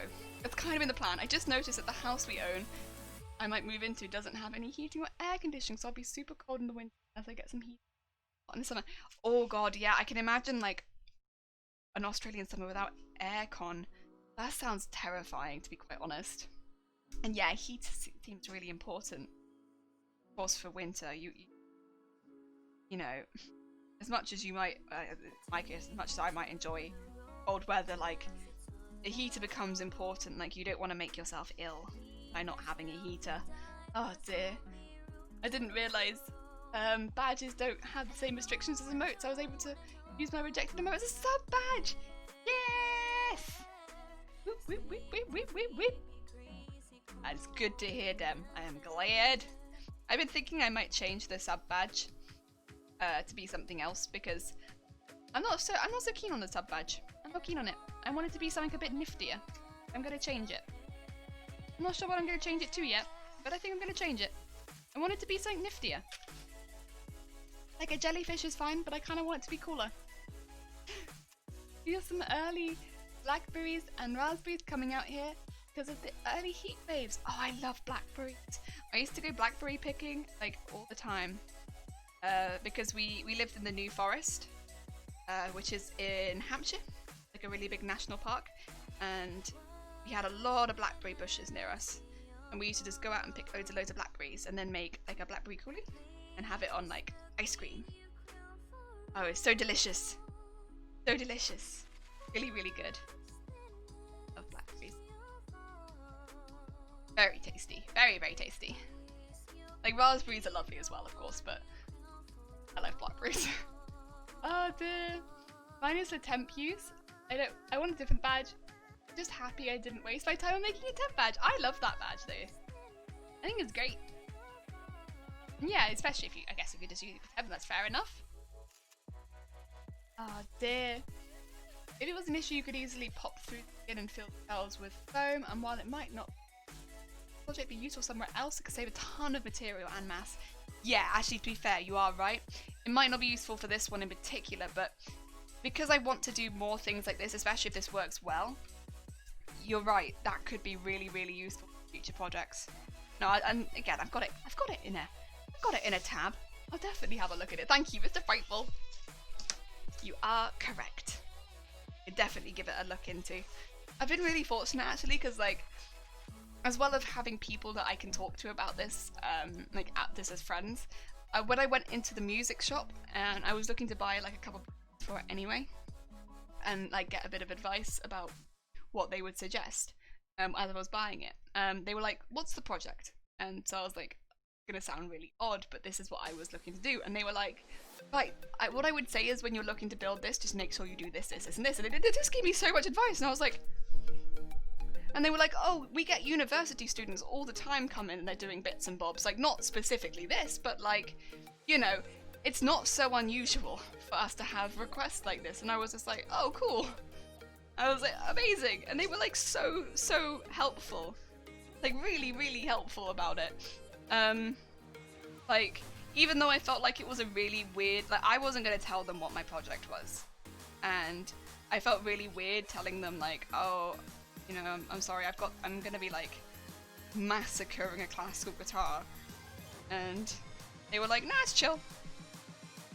Like, you know, this is what you want to do. You want to do try this. Like, just be really careful because you know you don't want to alter the sound too much. And if you've got a classical guitar, just make sure you're trying this, and this." And I was like, oh. And they were like really cool about it, and I was like, "Oh, okay." Like, they were really, really useful and helpful, and you know, they asked like what kind of strings do I normally use, and I was like, "Oh, I normally go for these sort of strings," and they were like, "Yeah, just pop those ones on, and you know, that'd be fine with this guitar as well." And I was like, "Oh, cool!" So I don't even have to change different types of strings I'm using, and which is nice because it's like, you know. It's just using, it'll create a very similar sound, it's just nice because it means that I don't have to alter the way that I'm playing too much, or except for I guess maybe how I'm holding the instrument a bit because there's going to be moss on it. And yeah, they recommended a few bits and bobs. They were like talking through it, and yeah, they were really cool about it. And they showed me where I could buy extra parts, and they recommended some tools, and I was like, yeah, I already have a couple of those bits. Great, cool beans. Oh. I was trying to decide what style I want for emotes, and I'm thinking of trying to get some made in the style of Batman the Animated Series. Oh, that'd be amazing. Batman the Animated Series had some flashy style. Flashy style. Very cool. Do you know who you would ask? I mean, I kind of just got it in my head that I wanted to try making them myself, so I was like, this, but I honestly was like, when I wasn't sure if I was gonna make them myself, I was like, who do I even like how do you go about asking someone to do that? I wouldn't know, but because I would probably want to ask someone who was like trying to, I guess, make it their career, I suppose, or like it was their career to like, so I could promote them, but I don't know. But then I was like, I have people in my family that do this sort of thing, would I ask them? I don't know. I'm not sure. Should I ask them? But then I was like, but then I kind of want to make them myself because I just want to do everything. I like doing everything. I get excited by trying new things. Oh dear. Oh, Anime Steel, thank you. That's very kind of you. Big heart. Wait, what is this? I like the flower. It's very cute. Appreciate it. I will try and do the thing. I am not maybe so confident, but I will give a go. Massacring classical guitar, here we go. Such a nice classical guitar as well.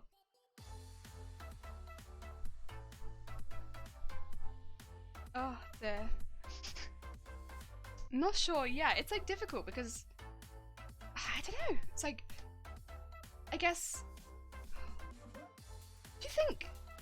Do you? Because then it's like, but then also it's like, you find someone that's like they're like they are building, they're building like a career out of it, but then you want to ask them, but then it's like, but then do I increase their workload? This could just be my brain being like, have some anxiety with that, but you're thinking too much into this. This is too much thought you're putting into this. You don't need to think that much. But I overthink it. Believe in me that believes in you. Believe in the me that believes in you. Oh, thank you. That's very kind of you. Big heart. Oh dear. I'm sure you'll find. I'm sure you'll find some. I guess it's also like finding someone that does the art style that you're looking for. I might attempt to make them. I work in land surveying as a draftsman. Ooh! But even though I don't have the programs and pad to do it, I sketch. Wait! Overbig and AutoCAD. Wait! Dem, you like AutoCAD? I love AutoCAD. I used to, so I drew up building plans in AutoCAD. That was what I did at university. We did, specifically like, listed buildings. I love AutoCAD. AutoCAD was my jam. But oh my god, I loved it. I loved AutoCAD. And AutoCAD was great. I loved it. I loved remembering measurements to 0.0000 millimeter. It's my favorite. It was actually something that I was really good at. Oh dear. Bass and a horn? Oh wait, will the horn work? I am back. I hope I didn't miss any of these free audio issues. Mate, I hope that you're ready because we're about to find out. The horn didn't work earlier. Actually, I owe Jason a horn. So... yeah. Alright. There's Jason's horn. There you go. I think it works. Oh, and Valor, you'd like a horn too? Oh, and a horn for CSI. And she's like, would you like a horn too? Ah, and support for Mason. I see that we would like to make full use of the fact that the horn works again. Oh, dear. The brain do like to add sprinkles of anxiety. It do be like that. AutoCAD is 2D, right? Yeah, so it's like building plans is what also technical drawings for like custom furniture occasionally. So like bespoke furniture occasionally, but also mainly it was planned. So like rebuilding, so into AutoCAD what we did was finding listed buildings and rebuilding them in AutoCAD. I don't make full buildings, just the outlines for surveying, don't need the inside details. That's fair enough. We did mainly the inside details, to be fair, of listed buildings. Oh dear, too loud. Is it actually too loud? Oh dear. Yeah, there is 3D in AutoCAD, but we mainly used the 2D. Except again, I guess it was for the technical drawings, we would use 3D. That's the only time I ever used 3D in AutoCAD. Because normally, when we use 3D, we take it over to 3ds Max. Oh dear.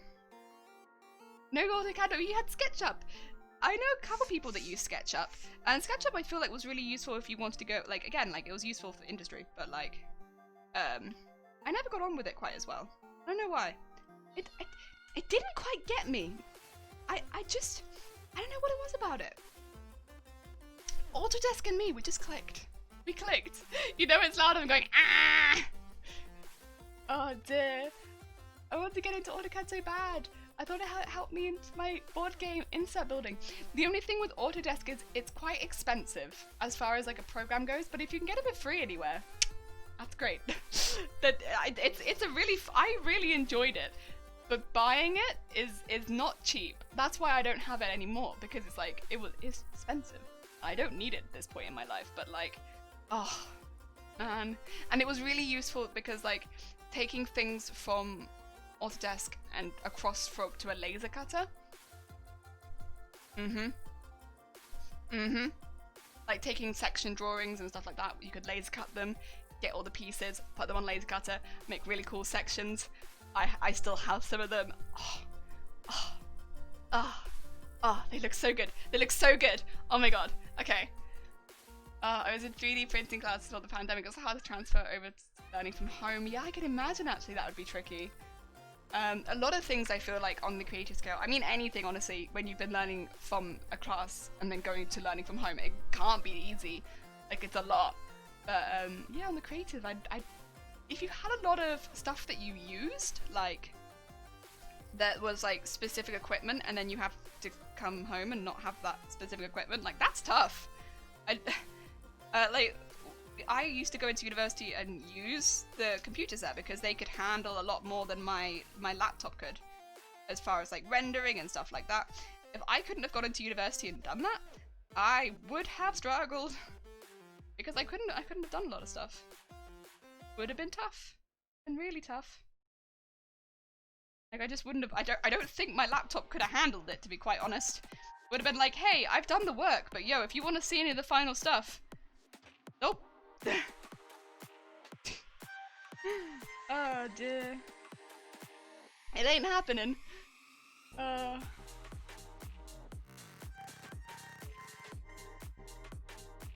I don't decide details to figure out how I wanted to rearrange my office. Ah, that's really cool.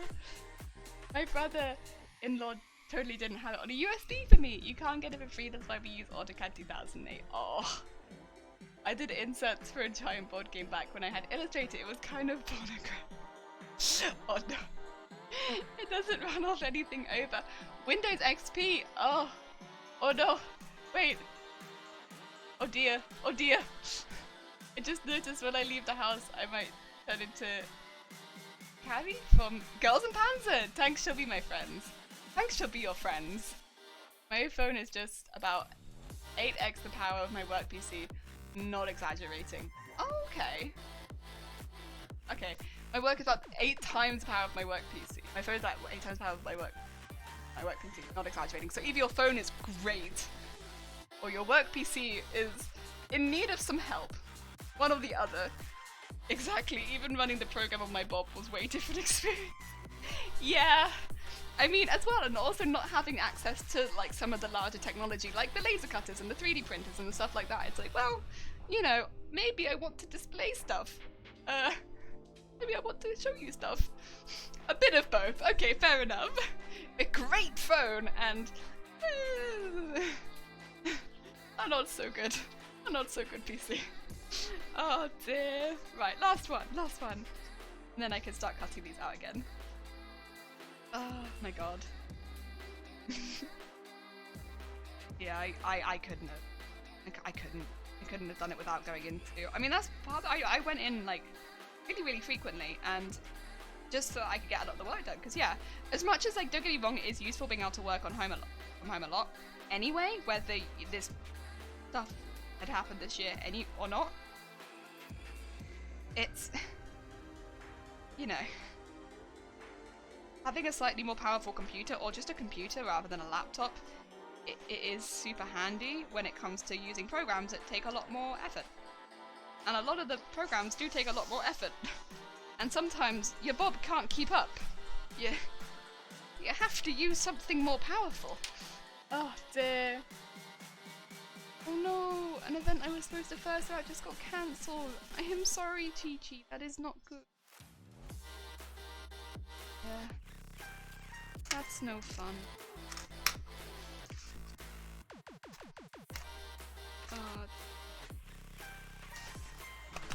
Is it like a full cancel, or is it getting like rescheduled, do you know?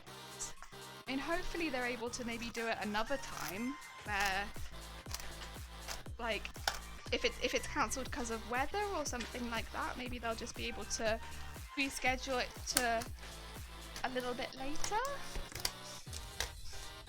I hope for you. Oh,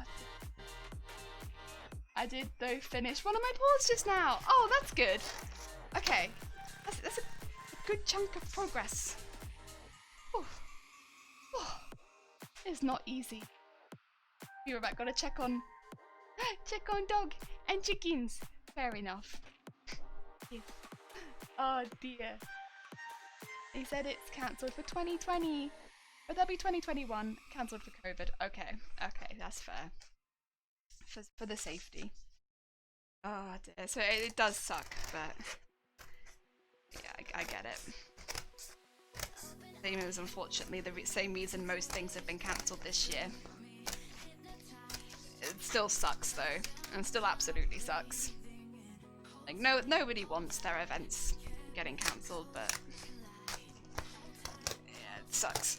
It really sucks. I hopefully next year, when everyone can get together and it is a bit safer, there's just such a positive atmosphere around it. That's what I'm trying to think about. I'm trying to think that if things did, if for instance, Comic-Con had gone ahead this year, like the ones that I was going to go to, I don't think there would have been a good atmosphere around it. I think it would have felt like, although people would have been happy to go, I think a lot of people wouldn't have felt safe. I think a lot of people in riskier positions wouldn't have been able to go. I think a lot of people would have felt left out. And although for the people, a couple of people that would have been able to go and still felt safe, it would have been great. I think it wouldn't overall have been a great thing for a lot of people. And if it has to be cancelled to next year, okay. But I'm hopeful that next year, when it does happen, it will be a more positive experience for everyone. More like, oh my god, that's a lot of horns. Jesus Christ. Oh, Chichi, thank you for the 3 bits to remind me. That's very kind of you. 1, 2, 3, 4, 5, 6, 7, 8, 9, 10, 11, 12, 13, 14, 15, 16, 17, 18, 19, 20, 21. Jesus Christ, guys.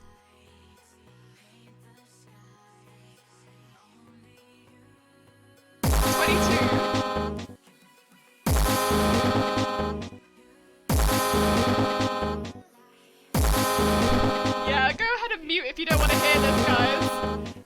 I don't have the choice to mute. Like, I have to listen to this. Yeah, the bus is coming. How do you guys have all these points?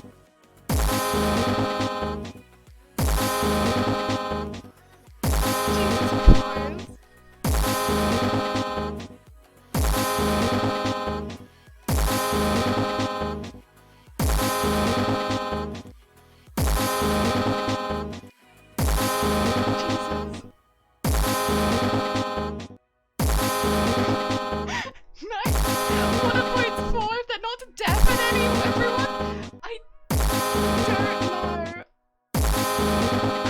One more. There you go. Hope that you enjoyed your horrible Ian porn. Nah. Oh dear. I think I oh dear. Love it. Yeah. Oof. Big oof. Oh dear. I'm gonna have to hurry up on this upgrade. Although, arguably, I still think the upgrade's going to be worse. Actually, what is it? I need to talk. No. It's fine. I have enough points for another 60 horns. Hydrate! Ah! Hydrate! You're right. I should drink the rest of my tea, to be quite honest.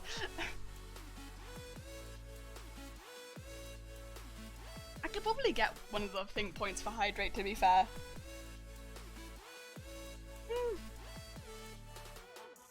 But what were we gonna say? At some point we are gonna be changing the channel points around. The horn is not necessarily going, but it is getting an upgrade. Not that it's just gonna get more expensive. We're changing the horn slightly. So it's arguably it's gonna be worse. To be quite fair, worse if you hate the horn, better if you love the horn. But it is going to get more expensive because it's going to get worse. So bear that in mind. Just because I'm not just going to spring it on you. That is how it... But we're keeping the original horn as the subscriber thing. So when people subscribe, we have that one loud horn. So we still have the jump scare horn, which is that. So that is something that's happening. But it's kind of like a... It takes a little while, unfortunately. because I have to wait for things. But that is in the pipeline. And there is another thing that I kind of have in mind, as well as another award that might be a little bit higher up as well than the horn upgrade, which I don't know, I like the idea of, but I'm not sure how to implement it yet. I saw something similar in another person's stream, not that similar to be quite honest, but I like the idea of it. But I think I might need to get something integrated with Twitch to do it, so I'm like, I'm browsing, I'm perusing, like, on how I could do that. But yeah, just because right now we don't have a lot of things with channel points other than the horn, and I'm like, you know what?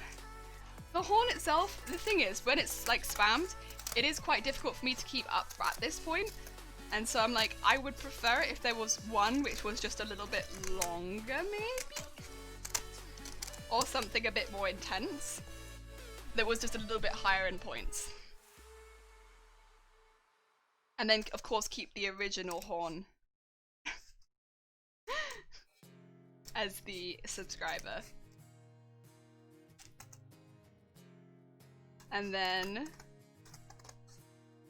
have another one that's a little bit higher up. In theory, you could automate the horn. Yeah, so we had a little look into that, but it's difficult to do it through channel points. And that's where I struggled. I could automate the horn, but I think I have to do it through something else with a Twitch add-on. And then I don't think it's through the points. And that's where I've struggled. Because then it'd just be that people could do it at any time. And then I'm just gonna get banned. Oh dear. I also have enough for 60. Yeah, I think I have a plan. But it's okay. We got this. It's gonna be great. Oh dear. Have to watch out for copyright. Don't worry. Don't worry, we got this.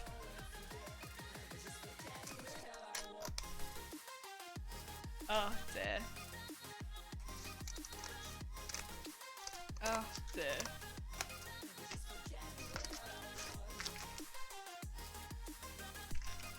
You can also limit point redemption to X amount per day. Ah, yeah, that I'm not too worried about, like, I'm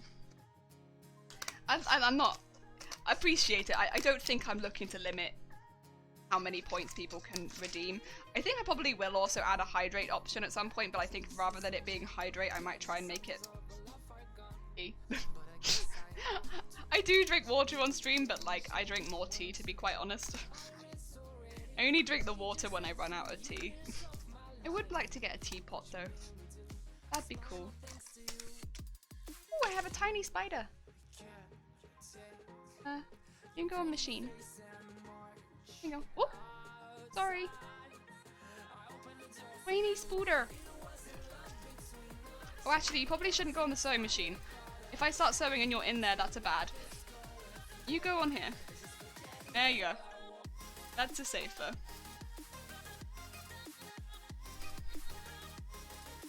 Deary me. Accidentally kill spider. He is doing the good work right now. Making sure there aren't flies in this room. Do not want to kill. Oh dear. I have nearly 150 horns. Nice. I'm wondering though, because like... would they be safe in there? I don't know if you'll catch many flies in there though. I may have put him in a sub-optimal position. Oh well, he'll be fine. He'll be fine. I want to put the spiders in sub-optimal positions. They need to be able to catch flies so they can earn their keep. God damn it. Time for the rest of the stream to be just horn. I mean, you can do that if you like, but then you'll waste all of your waste them all before we actually put in the good upgrades. I mean, but you can if you like. Ah, dear. I mean, we did have streams where they were like that, for sure. We've had horn streams. Like, we had the stream where I can't remember. It was like 100 and something horns got redeemed, and I was trying to do my eyelashes at the time. I remember this. I remember. I was trying to put my eyelashes on, because we were doing the cosplay makeup before doing one of the cosplay streams, and it was literally everyone was like, "We redeem the horns now." And so I just put the horn on repeat because it was like, I know, I can see people just like, no, we spam horn now. Everyone spam horn now. And there were like hundreds of horns being redeemed, and I was just trying to put my eyelashes on. And yeah, I remember. There was so many horns. So many. Oh, that was a time. Oh lord. So yeah.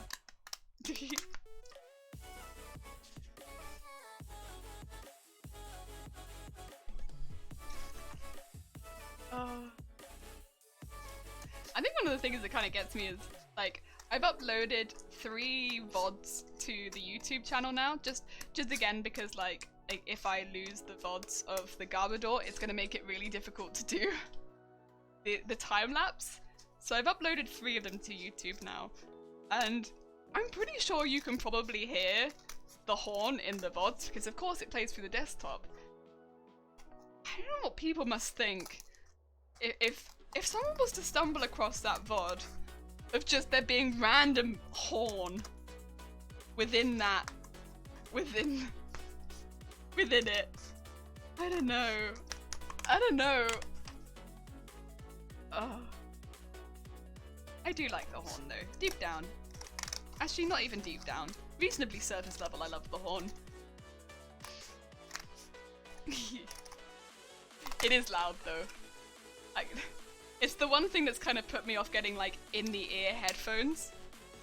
Like it has to be outside the ear headphones, because otherwise I don't think I could handle the horn. Because it's loud.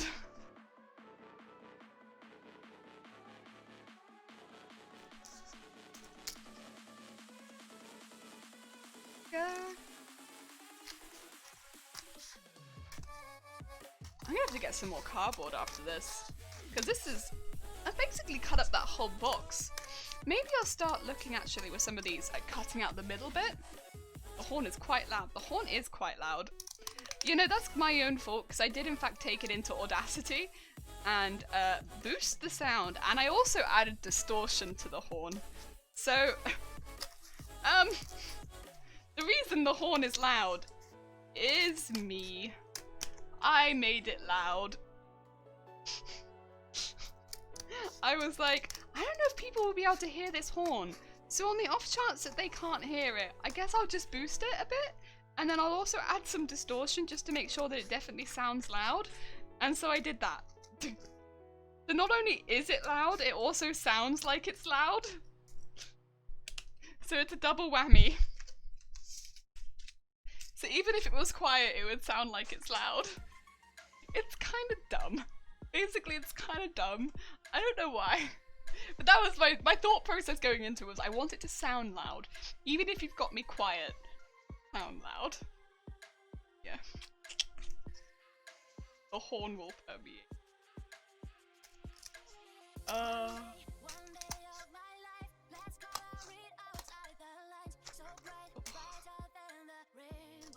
Dear me.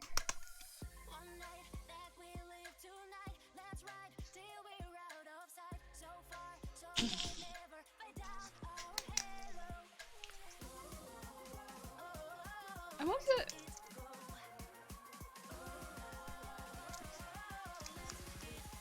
I might see. So there's someone who I like watching sometimes in the mornings.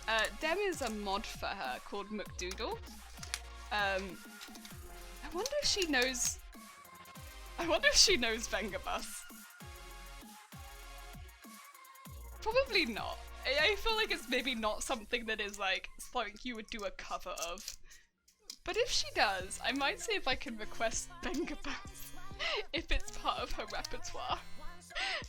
I'd have to look through and see if it's one of the songs that she knows, because that would be kind of hilarious, and I would kind of love to hear Vengabus on some sort of instrument. Don't mind which one. Vengabus on anything would make me happy, to be quite honest. It's a song that I like.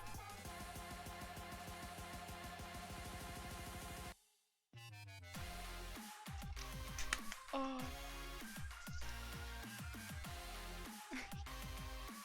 Oh. If Dem pops back in, I might ask him if he knows. I mean, I don't think he would know off the top of his head. That'd probably be a bit much to ask, actually. I won't do that. That's a bit silly. She has a huge repertoire. She's very talented. I don't know how she has such a huge repertoire. I'm like, I remember maybe 2 songs at a time off by heart. Otherwise, I need sheet music in front of me, and then I will remember it, because otherwise I forget bits. I'm terrible, I forget bits. No, that's not true. I can remember, like, you know, 4 pieces. I know that's how many pieces you needed for, like, grades. I can remember 4, but, like, more than that, and I do start to get, like, a bit shaky in parts, and I'm like, I'm nervous. I don't remember the whole song off the top of my head. Like, some people can. I need the music in front of me. Oh dear. I would have a room that is 4 square meters big that I might dedicate to cosplay. See, I mean, that's not, my room is not that big. My room is smaller than that. But I mean, I do have a big closet, so that helps. But, oh. I mean, it's useful because cosplay does take up a lot of space. Oh, it can do at least. It doesn't have to, but it definitely can do. I feel like the cosplays themselves don't take up too much space for me. If I was building foam armor, maybe more often it would take up more space because they kind of get packed away in boxes. But the majority of my fabric ones can just get hung up, which isn't so bad. But yeah, like my mannequin takes up space. Of course, the desk with all of the sewing machines and the other sewing machine behind takes up space. I mean, I have a bit of a stream setup which does kind of take up space. You guess you wouldn't need that, but it's nice to have. Yeah, it kind of all takes up space. And you want a good amount of floor space as well, because cutting up things on the floor is nice. I don't know, I feel like most cosplayers cut things up on the floor. It's very useful. Floor space is incredibly useful because so many of the parts end up being absolutely huge, and you're like, I just want the floor for cutting up things. Floor space is just incredibly useful. There. In my head, there.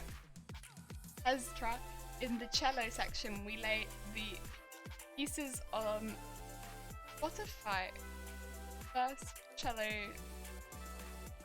playlist and just play them without music. It's a blast. Okay. Ooh.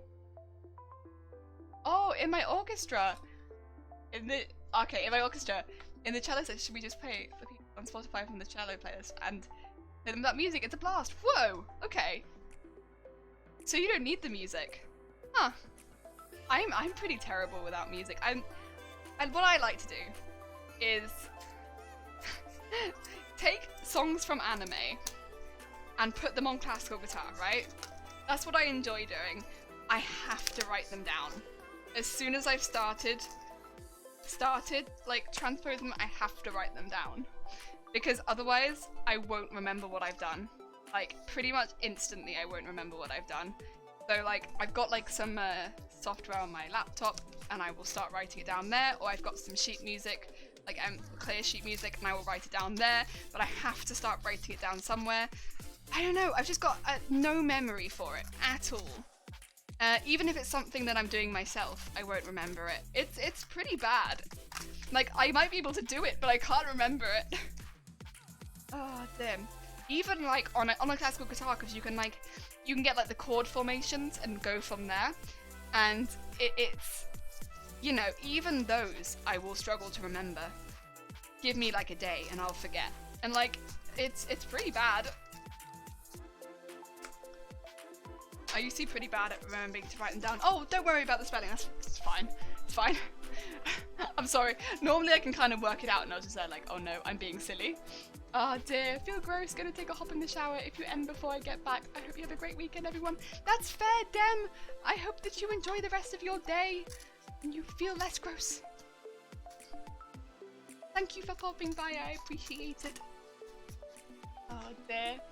Only for certain pieces we played loads, but yeah. Oh, that's fair enough. You have a memory for it though, clearly. Oh dear. This is cool. Me? I can remember one piece off by heart pretty well. And then the rest of them, sometimes one other. I will need like a good refresher. Like a pretty good refresher before I can play it again. Even if it's a piece that I love. Because, I don't know, I struggle. I do be struggling. It's not something that comes naturally to me. I don't know why. It's kind of always been like that though. My friend is joining the con because of the cancelled event. Oh, that's good. Okay. Small victories. Small victories. That is a good. Oh dear. Oh, I'm glad. Oh. I'm trying to measure the house up. Where are the missing 50 millimeters? Where have they gone? Bring them back. Return them. Oh dear. Oh dear. Okay, thanks for everything. Bye bye then. With scissors. Oh dear. Oof. Another round of cardboard. Right. More. Whoop.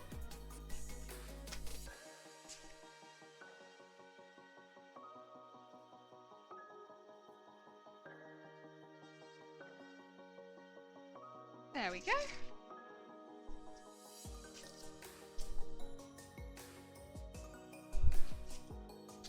Oopsie. Okay, we are getting there. We are slowly building up to the level of thickness we'll need to be at. Of course, we will need to cut some holes in the middle of these, but not the whole way through. So we're getting there. We're getting there. Oh dear, for us Pirates of the Caribbean, it's just a classic. For us Pirates of the Caribbean, it's just a classic in our orchestra. It's easier for us to remember because we get a lot of the tune. Yeah, that's true. I feel like maybe that is the same for me then actually, because there's like one piece that I get asked to play a lot because I have part of it tattooed on my arm, and because of that people be like, oh, what's the song on your arm? And I'll tell them what the song is, and then they'll be like, if I have my guitar with me, they'll be like, can you play the song on your arm? And that is normally the go-to.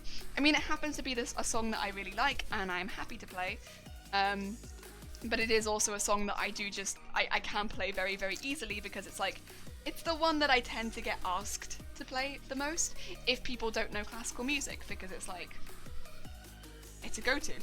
It's very easy to ask for that one. They want to hear something classical and they don't know much classical music. Is the song on your arm classical? Yes, can you play that one? There you go.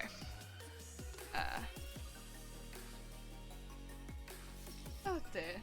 May I ask who you're not doing like EVA? Oh, so it's not like, okay, may I ask why I'm not doing EVA? So it's not gonna fall apart like with water damage. So I am going to put some stuff over the top of it once it's all done. The hope is that when I cover this with like some wood glue and stuff like that, that would kind of seal it all in. Once again, I've covered it over the top, so it's going to have all of these layers on the inside because we did want it to be not hollow as much as possible. I'm going to cover the gaps with foam clay and then have a layer of something over the top. It'll have veneer over the top of that, which does tend to be waterproof, but then wood glue probably over the top, underneath that, which I think should keep it somewhat waterproof. I'm going to say water resistant rather than waterproof. If I dunk it in water, it's not going to be any good. But also, this is going to be a display piece more than anything. While I will be able to play it, it's for a competition. It's not really, like, again, if someone chucked a bottle of water at it, it should be fine. But I don't think, you know, I'm not going to be taking it outside, if that makes sense. It will come out of its box when it's there for a competition, because this bard is for a competition. So I'll be taking it out of the box specifically when it's to be judged. And then for the performance, and then once the performance is done, it could stay out of the box then. But up until that point, it's staying in the box. It's not coming out. It'll be staying in there. Fortunately, the inside of the box that it's traveling in, it does have like a layer of protective stuff in it, so water can't get into the box that it's in. So although this itself isn't water resistant, the box it travels in is. So that helps. Ren, welcome back! Hi! We have made this wedge. Thick wedge, but we still need to make some more. This is not thick enough. Oh dear. Dev, hi! Dropped in. What's this song on your arm? I missed that bit. Oh, okay, so I have a classical guitar piece called Birds Flew Over the Spire. I have the first 4 bars tattooed around my arm. Oh dear. That's cool. We're going to cons and it's raining, I'd be scared. Yeah, especially in the UK, to be fair. Yeah, it does get wet around the UK. I understand. I get it. It's pretty bad. The box that it's in has a layer on the inside that it is water resistant, which is lucky. Because it came in the post to me like that. So that is what should be keeping it safe while it travels. It will also be traveling with me the whole time rather than going in any storage. So that's how we keep it safe. It's never 100% foolproof, but we just have to hope that keeps it safe. It's always a fear that something breaks, and this will definitely be the most breakable part. So a classical guitar, and classical guitars, it's scary traveling with them when they're not in a proper classical guitar case. But do our best. We'll do our best to really pad this box out, and all the places where the guitar isn't, add extra wedges of things. Like I've got furniture foam, so I'm planning to cut some wedges out and put those in it to stop it from moving and like give it some extra padding, stuff like that. A thick wedge. Yeah, I need a thick wedge. Actually, not done this for a hot minute. Give people an idea. There's guitar. We still need some extra pieces because this is not thick enough yet. Yeah. My measurements are missing 2 whole meters! No, Jason! How is this happening? I'm sorry. I don't know how this is happening. But yeah. Yeah, traveling with any costume is always kind of like, it's scary, spooky. You don't want it to get wet, you don't want it to get damaged. This is where it's going to be going. You can see it's not reaching the top yet, especially not when it's compressed. And then once we've got to that point, it'll be gluing it together, adding some foam clay to the gaps, and then we want to add a layer of veneer, and no, add a cover, then the layer of veneer, and yeah, go from there. All the steps. I get confused. Even like I'm just here like I don't know what I'm doing. But yeah, getting there. About halfway there, I want to say. It's a slow process because cutting out a lot of parts, but we're getting there. Whew. Tiring work as well, to be fair. A lot of cutting parts out, but it fits really nice and snug around the guitar. I don't know how well you can see that, but it does fit really snug. Stop measuring before the whole thing disappears. No! God, I'm stupid. There's a big possibility. Oh, there's some weird dimensional wibbly wobbly timey wimey stuff happening here. They're stealing the room. Oh dear. But yeah, it does fit pretty good. Although you kind of have to push it down right now, otherwise, no. Oh dear. But yeah, looks pretty good. It's pretty good. I think the next pieces then are gonna be cut with the hole in them for the slot where the tube will be fitting down the middle. Very important. Slot for tube. Because the tube probably will need a slot that is big as, well, actually a little bit smaller than this. Maybe? No, about as big as that. So I will probably need about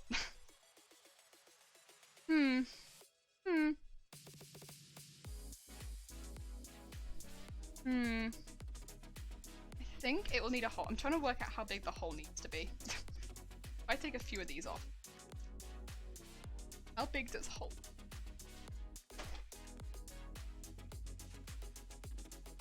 Maybe it does need all of them. No, I think maybe actually it will need all of them. Because once it's crushed down, nah, it'll need all of them. It will need all of them, in fact. To be fair, measuring things is not easy. Like, Yo. Especially if your measuring tape is broken, like you mentioned. That's not great. Measuring things with broken measuring tape, not great. Right, I think we need double the amount, but the next ones are going to have that split in them, which is this bit down the middle. So that we have space for tube. This bit should fit the tube down the center. And we will have to, I'm gonna have to saw this tube, I already know. Because the tube is so thick, it's not something that I can just cut. I have got a saw though, so I can take that somewhere and probably outside, to be honest, and saw that outside. That's not something I'm gonna do in the house. I need to find some cardboard though. Where have I left my cardboard? It's somewhere in the house. I might have a little hunt for it because I'm not exactly sure where my cardboard is right now.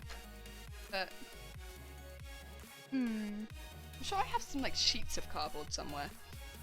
Which is why I'm like, I could use those sheets of cardboard. Are they down here? Yeah, this looks like it. Like this might just be. Yeah, it is as well.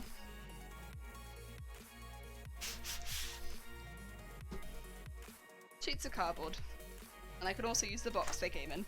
It is literally just sheets of cardboard.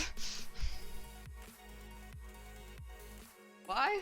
Because who knows when you might need just, in fact, sheets of cardboard.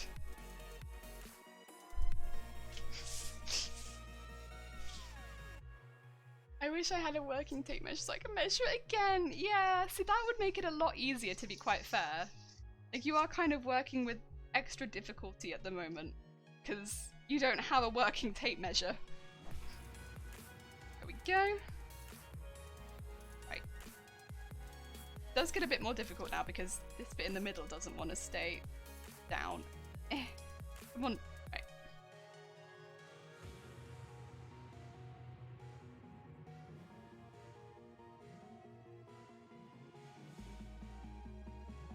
There you go. Okay, concentration is real because there we go. Really not easy to draw. Okay, there you go. Whew. I wonder if it matters if all of the cardboard is slightly different. Probably not. I mean, it's going to be gluing it all together anyway. Also, I am starting to feel that it might in fact be 29 degrees at the moment because it is definitely starting to heat up in this room a little bit. Like, I'm starting to feel a little bit warm. It is starting to feel in fact toasty. The toastiness, it is in fact settling in.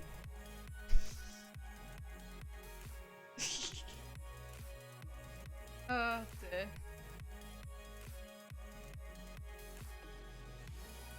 Yeah. Yeah. Oh no. No! No! Can I only fit 2 per sheet? No! Oh dear. What are you working on, Jason? Oh, that's true actually. You said you were measuring a room. These measurements were from months ago. I just opened up these measurements book. Jelly. I blame you! Whoa! So rude. Angry Bob. Yeah, Bob is actually handling the heat pretty well. I, on the other hand, am starting to get toasty. I think also all of the cutting things out is getting to me a little bit. It's like warm work cutting things out. Like, I don't know how much muscle I'm using, but I want to think that like, whoa, full body workout over here, like yes.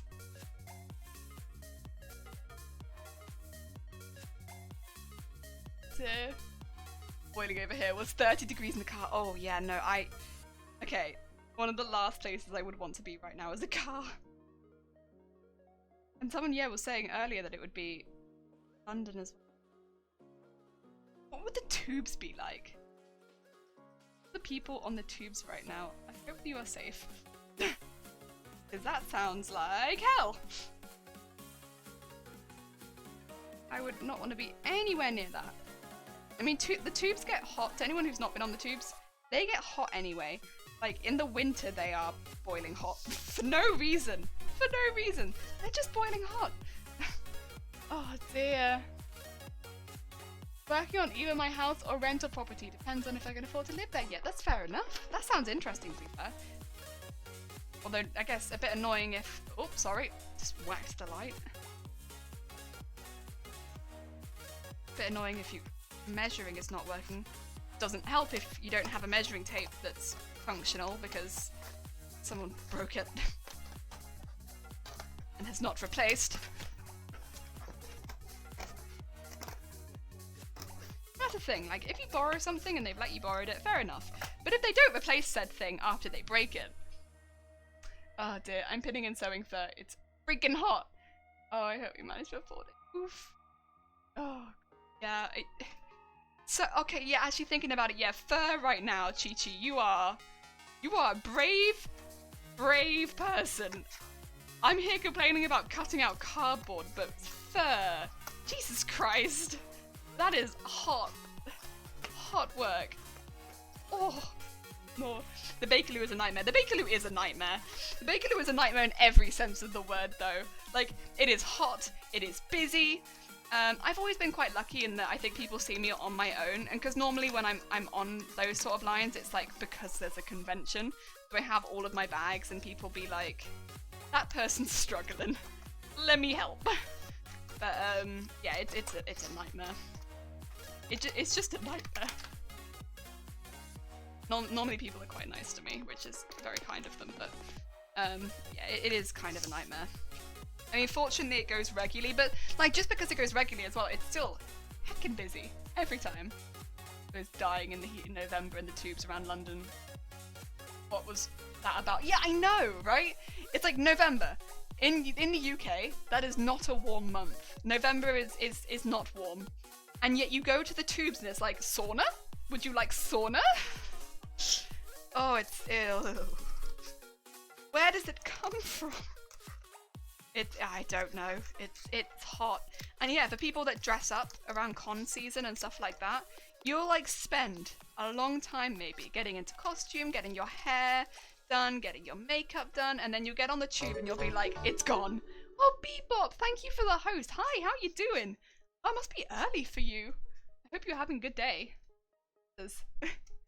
Oh dear. Best thing about Bakerloo is that it connects to the Jubilee, yeah. The best thing about the Bakerloo line is that you can leave. Get off of it. Oh dear, I need a job so I can pay for the stuff in the house like power, water, phone, internet bills and what else I need to pay for. That is fair. That is fair. It might just been the Bakerloo most. Yeah, it's one of the most, I think, like central lines. So it's not the central line, but it's like one of the most, you can get a lot of connections from it. Yeah, Beepop! Doing really good! Hi! Oh dear, we are making a wedge for my guitar right now. A wedge, a thick wedge. And we're cutting some middly bits for the tube now. There's a lot of cutting things out, a lot of cutting things. Oh dear, for a school play I let someone borrow my script and they were pretty fancy paperbacks. Anyways, they lost it on the bus and then continued. Say it was my fault for trusting them. Thanks. Taking the time to rant, yeah, for that. Yeah, that, what? Wait, they blamed you for them losing it? What the heck? What the heck? That's a rude dude move, that is. Oh dear. Nice, nothing like a thick wedge. Yeah. My guitar, it needs some thick wedges. It's gonna be styling. Oh god. Heck. Last time I went to a con, I was gonna do Speedwagon, yeah, and then I tried on the coat and arrived, it was like hell. Thought how hot it was, got the tube and like, nope, I choose life. Oh god. I don't think I've ever been lucky enough to be wearing a cosplay where I can take off a layer without accidentally stripping. Like there's never been a cosplay where I could just remove one layer and the rest of it won't come with it. And so you get on the tube and you're just like, right, this is the end. I'm just going to melt. And it sucks. And you know what? But also, I feel like straight off the bat, if you're, because like recently we've tried to get hotels which are really close to the con, so like that I don't have to get on the tube. But if I do have to catch public transport, straight off the bat, I don't care what anyone thinks, because I'm so uncomfortable at that point that if people stare at me, like, I'll make eye contact. I'll look at you. You stare at me, I'll stare back. Do you realise how uncomfortable I am right now? Not with you staring, but with the general heat. Oh dear. It's so warm. I was talking to one of my co-workers about this actually, because they were traveling. They had to travel like 40 minutes into the con or something like that, and because they were in full costume. I was like, how did you do 40 minutes on the tubes in full costume? By the time I got to the con, I would have gone home and gone to sleep. I would have been so tired. I love Comic-Cons, and I would have just fallen asleep. It's so hot, and like when you're in that many layers as well, it's so hot. Oh my god, I mean, never lend out something you're not prepared to lose, but good friends really should replace it. Like us. Yeah, this is the thing, like, I will lend things out to friends, especially like when it's like, the things I guess I most commonly lend out is like if people are like, I'm, you know, trying to learn to sew and stuff like that, could I borrow something? It's difficult for me to say with a lot of stuff, like, no, because it's like, I want to lend it to you. Please learn. I'm so curious. I want to see what you make. I want to see what you do. And I was like, yes, I want to lend it to you because I want to see what you do. But I would say like the only people that would ever ask normally to borrow things are friends. And it's like, also my experience has been that they do return it. Unless like, you know, anything does happen and they have to lose a part, and they've been very good at replacing it. Unless it's like they've lost one bobbin and I'm like, it's fine. Fine, I can replace one bobbin, it's okay, don't worry about it too much. I have about like 40. I'll be fine. But you know, people have been very good. More commonly it's like, can I borrow something or pop over and use something? And then it's like, fine. Because especially if you've not used a piece of equipment before, like, I can help. I can hold something in place while you glue gun it. You know. Oh dear, I wore a fursuit on the tube. Oh, in your tube? No. I do see though people in like fursuits that will catch the tube. You know, you see pictures of it online, and I think what it doesn't convey is the pure heat. It's warm. It's the discomfort does not get across, because also people in fursuits, they've got quite often like the head on as well, and so you don't see the pure discomfort, but it's there behind the mask. I'm sure it's there. You have to have a real love for it. Go to a con in summer heat. But the thing is, Bpop, I'm not sure what it's like for you, but like for us, I feel like in the UK the majority of our cons are in the summer. the one that I try to go to is the October MCM. Because October MCM is generally cooler. It's cooler, but also it's cooler because, you know, we don't tend to have as much hot weather. Like, yes, you do risk rain, which, as we mentioned earlier, like traveling in rain, like you want to make sure that everything you've got with you is safe. But it's you don't have to worry so much about the heat. But if you go to May Comic-Con and you think May's earlier in the year, so you'll be fine. Oh no. May Comic-Con is hot. I'm just glad the school never made me pay for it. I guess the thing was I basically had one short monologue bit that I didn't really need the script to guess. Yeah. Oh god. Oh, I'm not saying things will be lost. I do tend not to lend things to people I don't trust. Not put yourself in the line for one precious thing, because, oh yeah, stuff happens. There's only two temperatures at con. Blistering hot, freezing cold. Yeah. Oh, and like rain, wind. Rain or wind. I do love though, wind can really play in your favor or not. Either you get the most amazing like photography and like the winds play in your favor, your winds, like your wig's blowing behind you, your cape's blown up, like you've got your sword triumphantly, you look incredibly, or you're a hot mess. Like everything's blown in front of you, you've made a face like this, and it's like the wind hates you. It's one or the other. And I feel like October, the wind's really, it's true, the wind is there. I've never really been able to work with wind very well. Oh dear. I'm lending my favourite iron to my BFF for a few weeks because she needs it, but also I know she'll place it if something happens. One thing I've been trying to lend to people, or like, you know, get people into for the longest time since I discovered it, because somebody mentioned it to me and then they spread it to me, and I don't know where I put them, but basically they're bias binding makers. If you like bias binding, you will love these bias binding makers, right? And now I sound like a telly ad. But like, basically you thread fabric into them that they tell you to cut to this size, and you iron out the other end, and it just makes bias binding. And if you use a lot of bias, oh my god, it's so useful. Oh my god, it's so useful. Bias binding is expensive if you use a lot of it, and I could just make meters and meters and meters and meters of it in minutes. And I could just use it out of any fabric I want. Like, I want bias binding made of this, done. I want bias binding made of that, done. Any fabric I want, any fabric, I can make it. And I don't have to spend money on it. I don't have to spend money. I love it. I love it. And these things, they cost like 10 quid, right? But they're made out of metal. Like, they're good quality. I never have to buy again. I never have to buy bias again. I'm so happy. Oh, and so if you don't know what bias binding is, you probably don't need one. Oh dear. May is British summer. Summer's been going for a long time. Like, we've had it. Oh, it's too much summer. Oh dear. But yeah, May is British summer. It is. It absolutely is. Oh dear. Yeah, it's mostly spring and summer, but we have cons pretty much all year round. Okay, so like you'll have some like wintry cons. I would much prefer that. I would much prefer wintry cons. That's on good friends. I've not been so lucky, I guess. Oh, purple.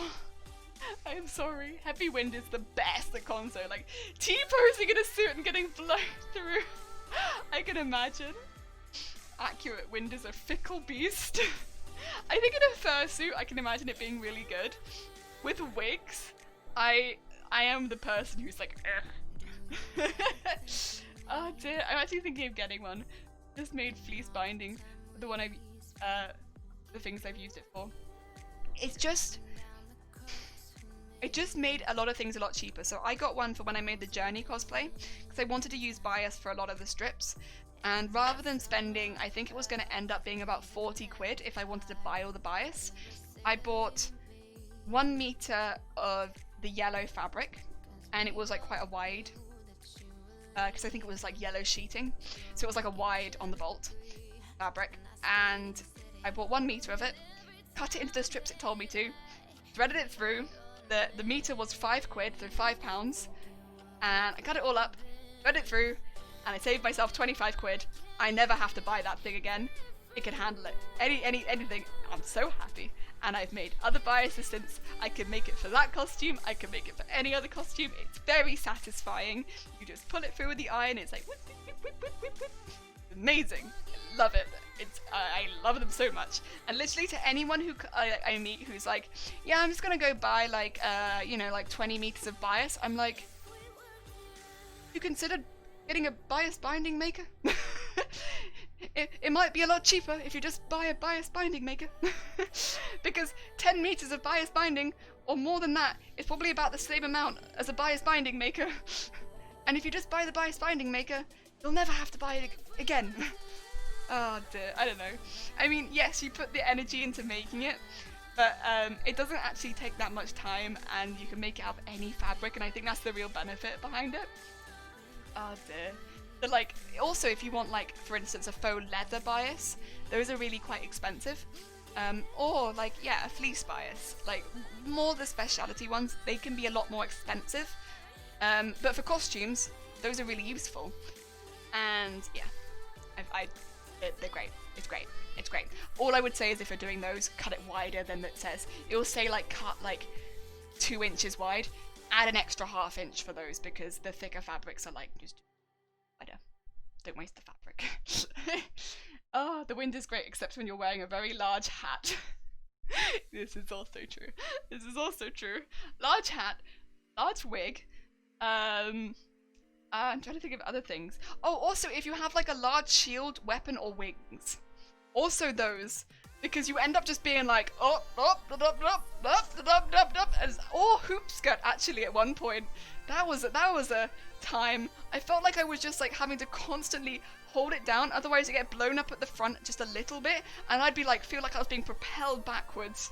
That was a time. Apparently, I might end up paying around 1792 for energy. Oh, Jason, that seems very high. Maybe it's because I'm converting to dollars. It could be because of the dollars. Obviously, I'm used to pounds, so I could be wrong there. That could be on me.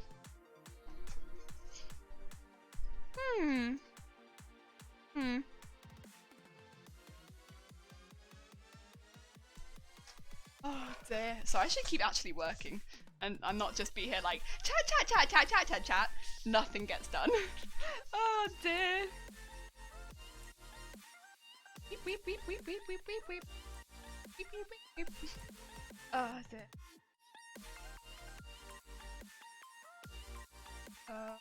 Actually thinking about it, most skirts in wind are a bit of a pain. I mean, it's fine if you kind of wear shorts underneath them, I suppose, which generally I do. But I don't know, other people might not know that you're wearing shorts underneath. What if you make... I don't want to make other people feel uncomfortable, like I'm just brazenly flashing them. When in reality, I know I'm wearing shorts. If they don't know that, what if they think that I'm just like looking them dead in the eye as I flash them? Which is not what I'm doing. But what if they think that's what I'm doing? Oh, see? I overthink again. I don't want them to think that's what I'm doing. Although, in many ways that would be kind of funny.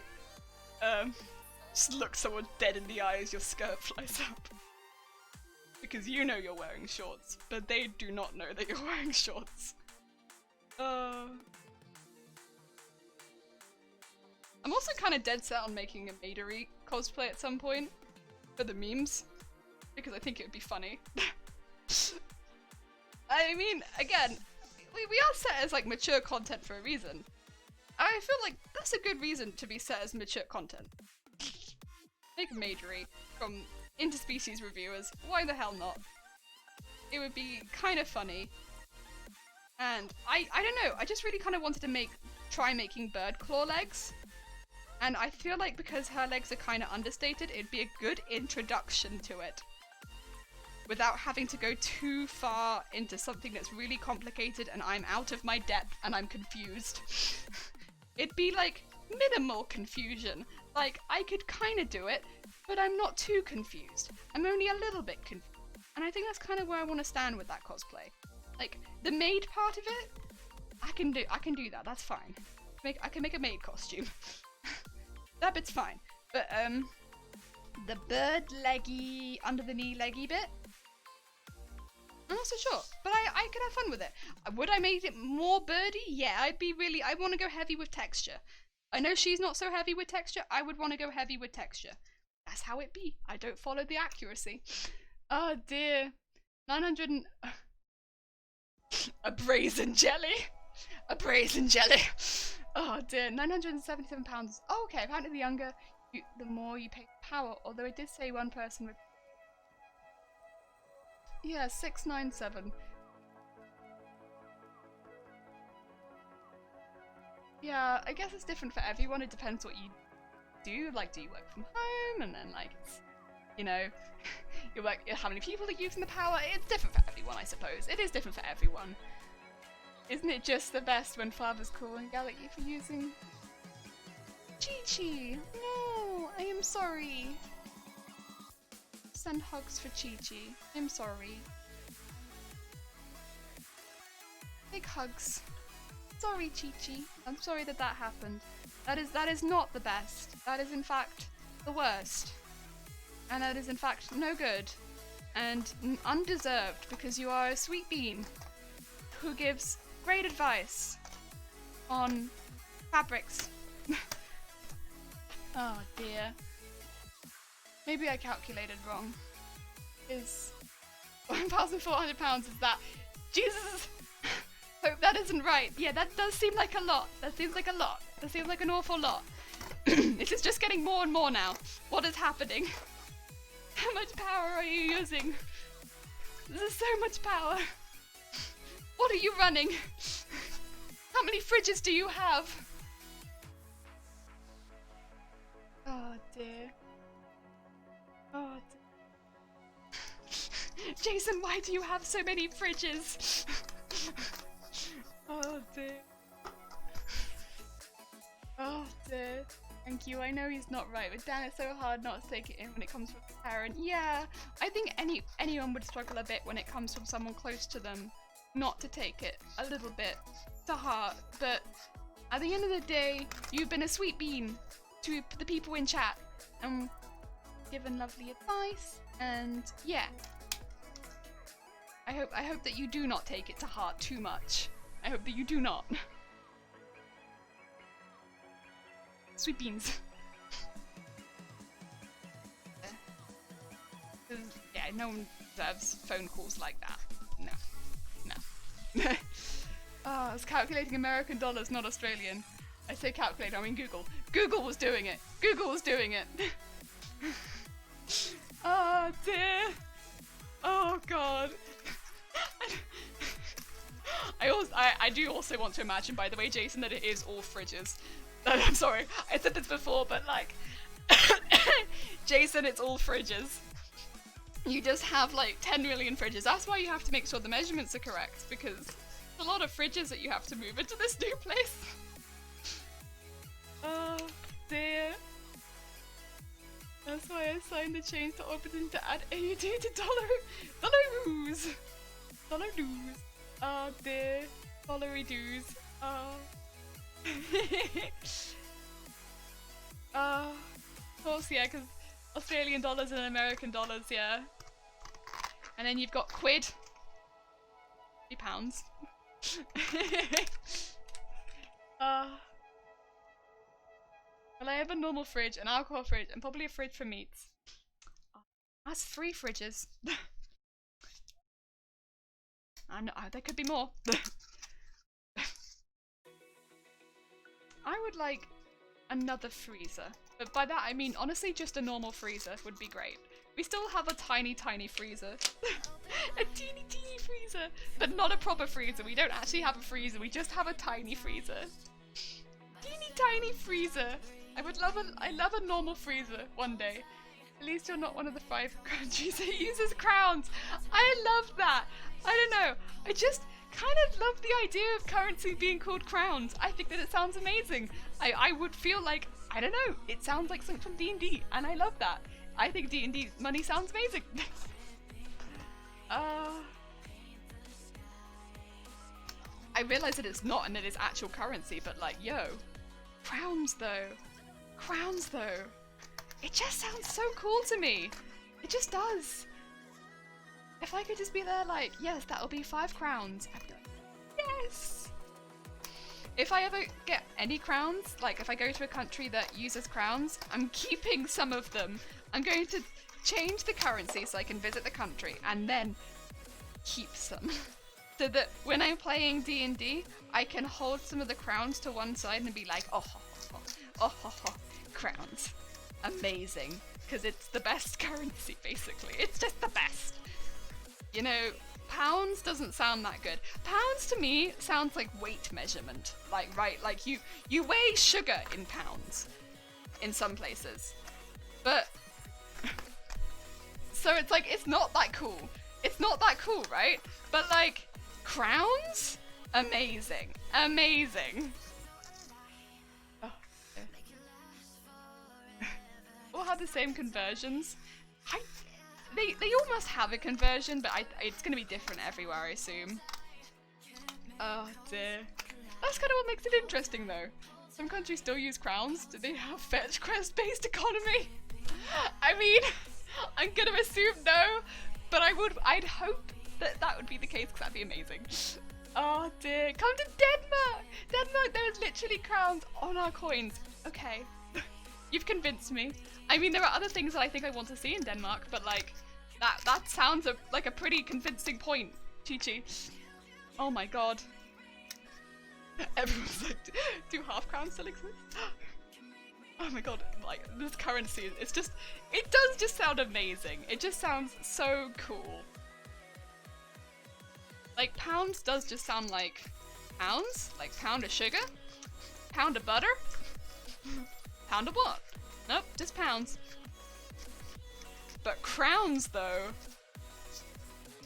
Now that sounds like it's worth something. At least to me. Oh dear. Why does my phone smell like numbing stuff, please? The dentist.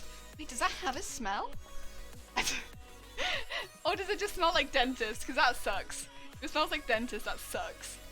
Yes, the half still exists. The quarter is gone. No! The quarter crown! We have lost a good currency. God damn it. But I'm glad the half crown is still pipe glue. Good smelling. I don't know if you should smell that. I think if it smells anything like glue, that's probably a bad. That's probably a bad. Oh dear. I from my phone. Oh no. We do not condone the sniffing of glue on this channel because we use a lot of glue actually. So bad smell. Bad smell. Keep ventilated. Safe. These don't line up as well. I wonder if it's because the cuts in it make them a bit wobbly. I think when I glue them together, I just might have to be a bit careful to glue them in parts, like maybe like this, and then do the other half. Make sure they line up, but they should fit around this at least when it's cut. That's good. I need more, but they should fit around that. I am getting very warm. It is heating up in here. Metal of the coin was literally worth more than the value of the coin. Ah! Amazing. Ah, I love it when that happens. That's the best. Oh dear. Isn't it great? Isn't it great when the coins end up just accidentally becoming very, very valuable stuff? Oh, that is the best. The bestest. Oh my god. Right. You know, I'm gonna say right now, I am probably a little bit too warm to continue. I'm gonna say, Bebop, I have to get ready for my stream now. Have a lovely stream. Oh, thank you, Bebop. I think we're actually just gonna start ending now because it's really hot. Yo, it hot. It real hot. This morning I was like, oh, it's a nice cool day. I'm having a lovely cool day today. Yo, it's just a lovely cool day. I'm having a lovely cool day. Now, it's getting to me. It's getting to me. Oh, and Jane, our scents are called. Is that Ore? Ore? like Ore? Like Oreo? Oh dear.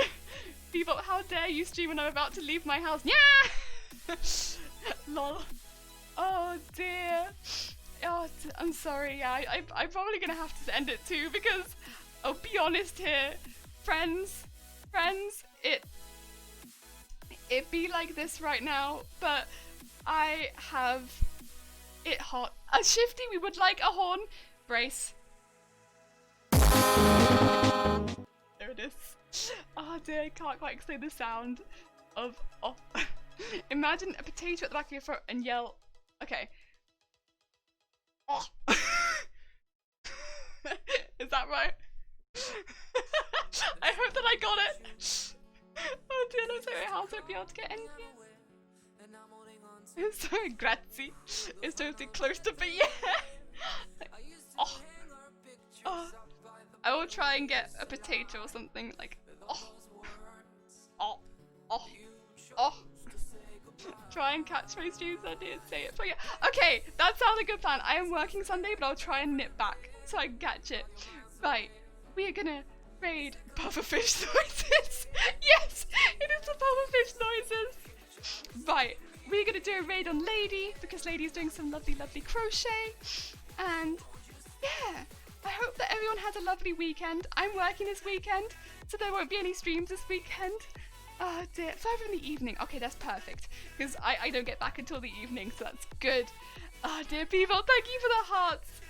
let us set this up. And thank you everyone who did turn up. This is going to be a longer running one. I'll probably get some more of these bits cut out in the meantime, because otherwise this will go on for literally ever. But we'll try and get it in a state where we can start gluing next time, which will be next Friday.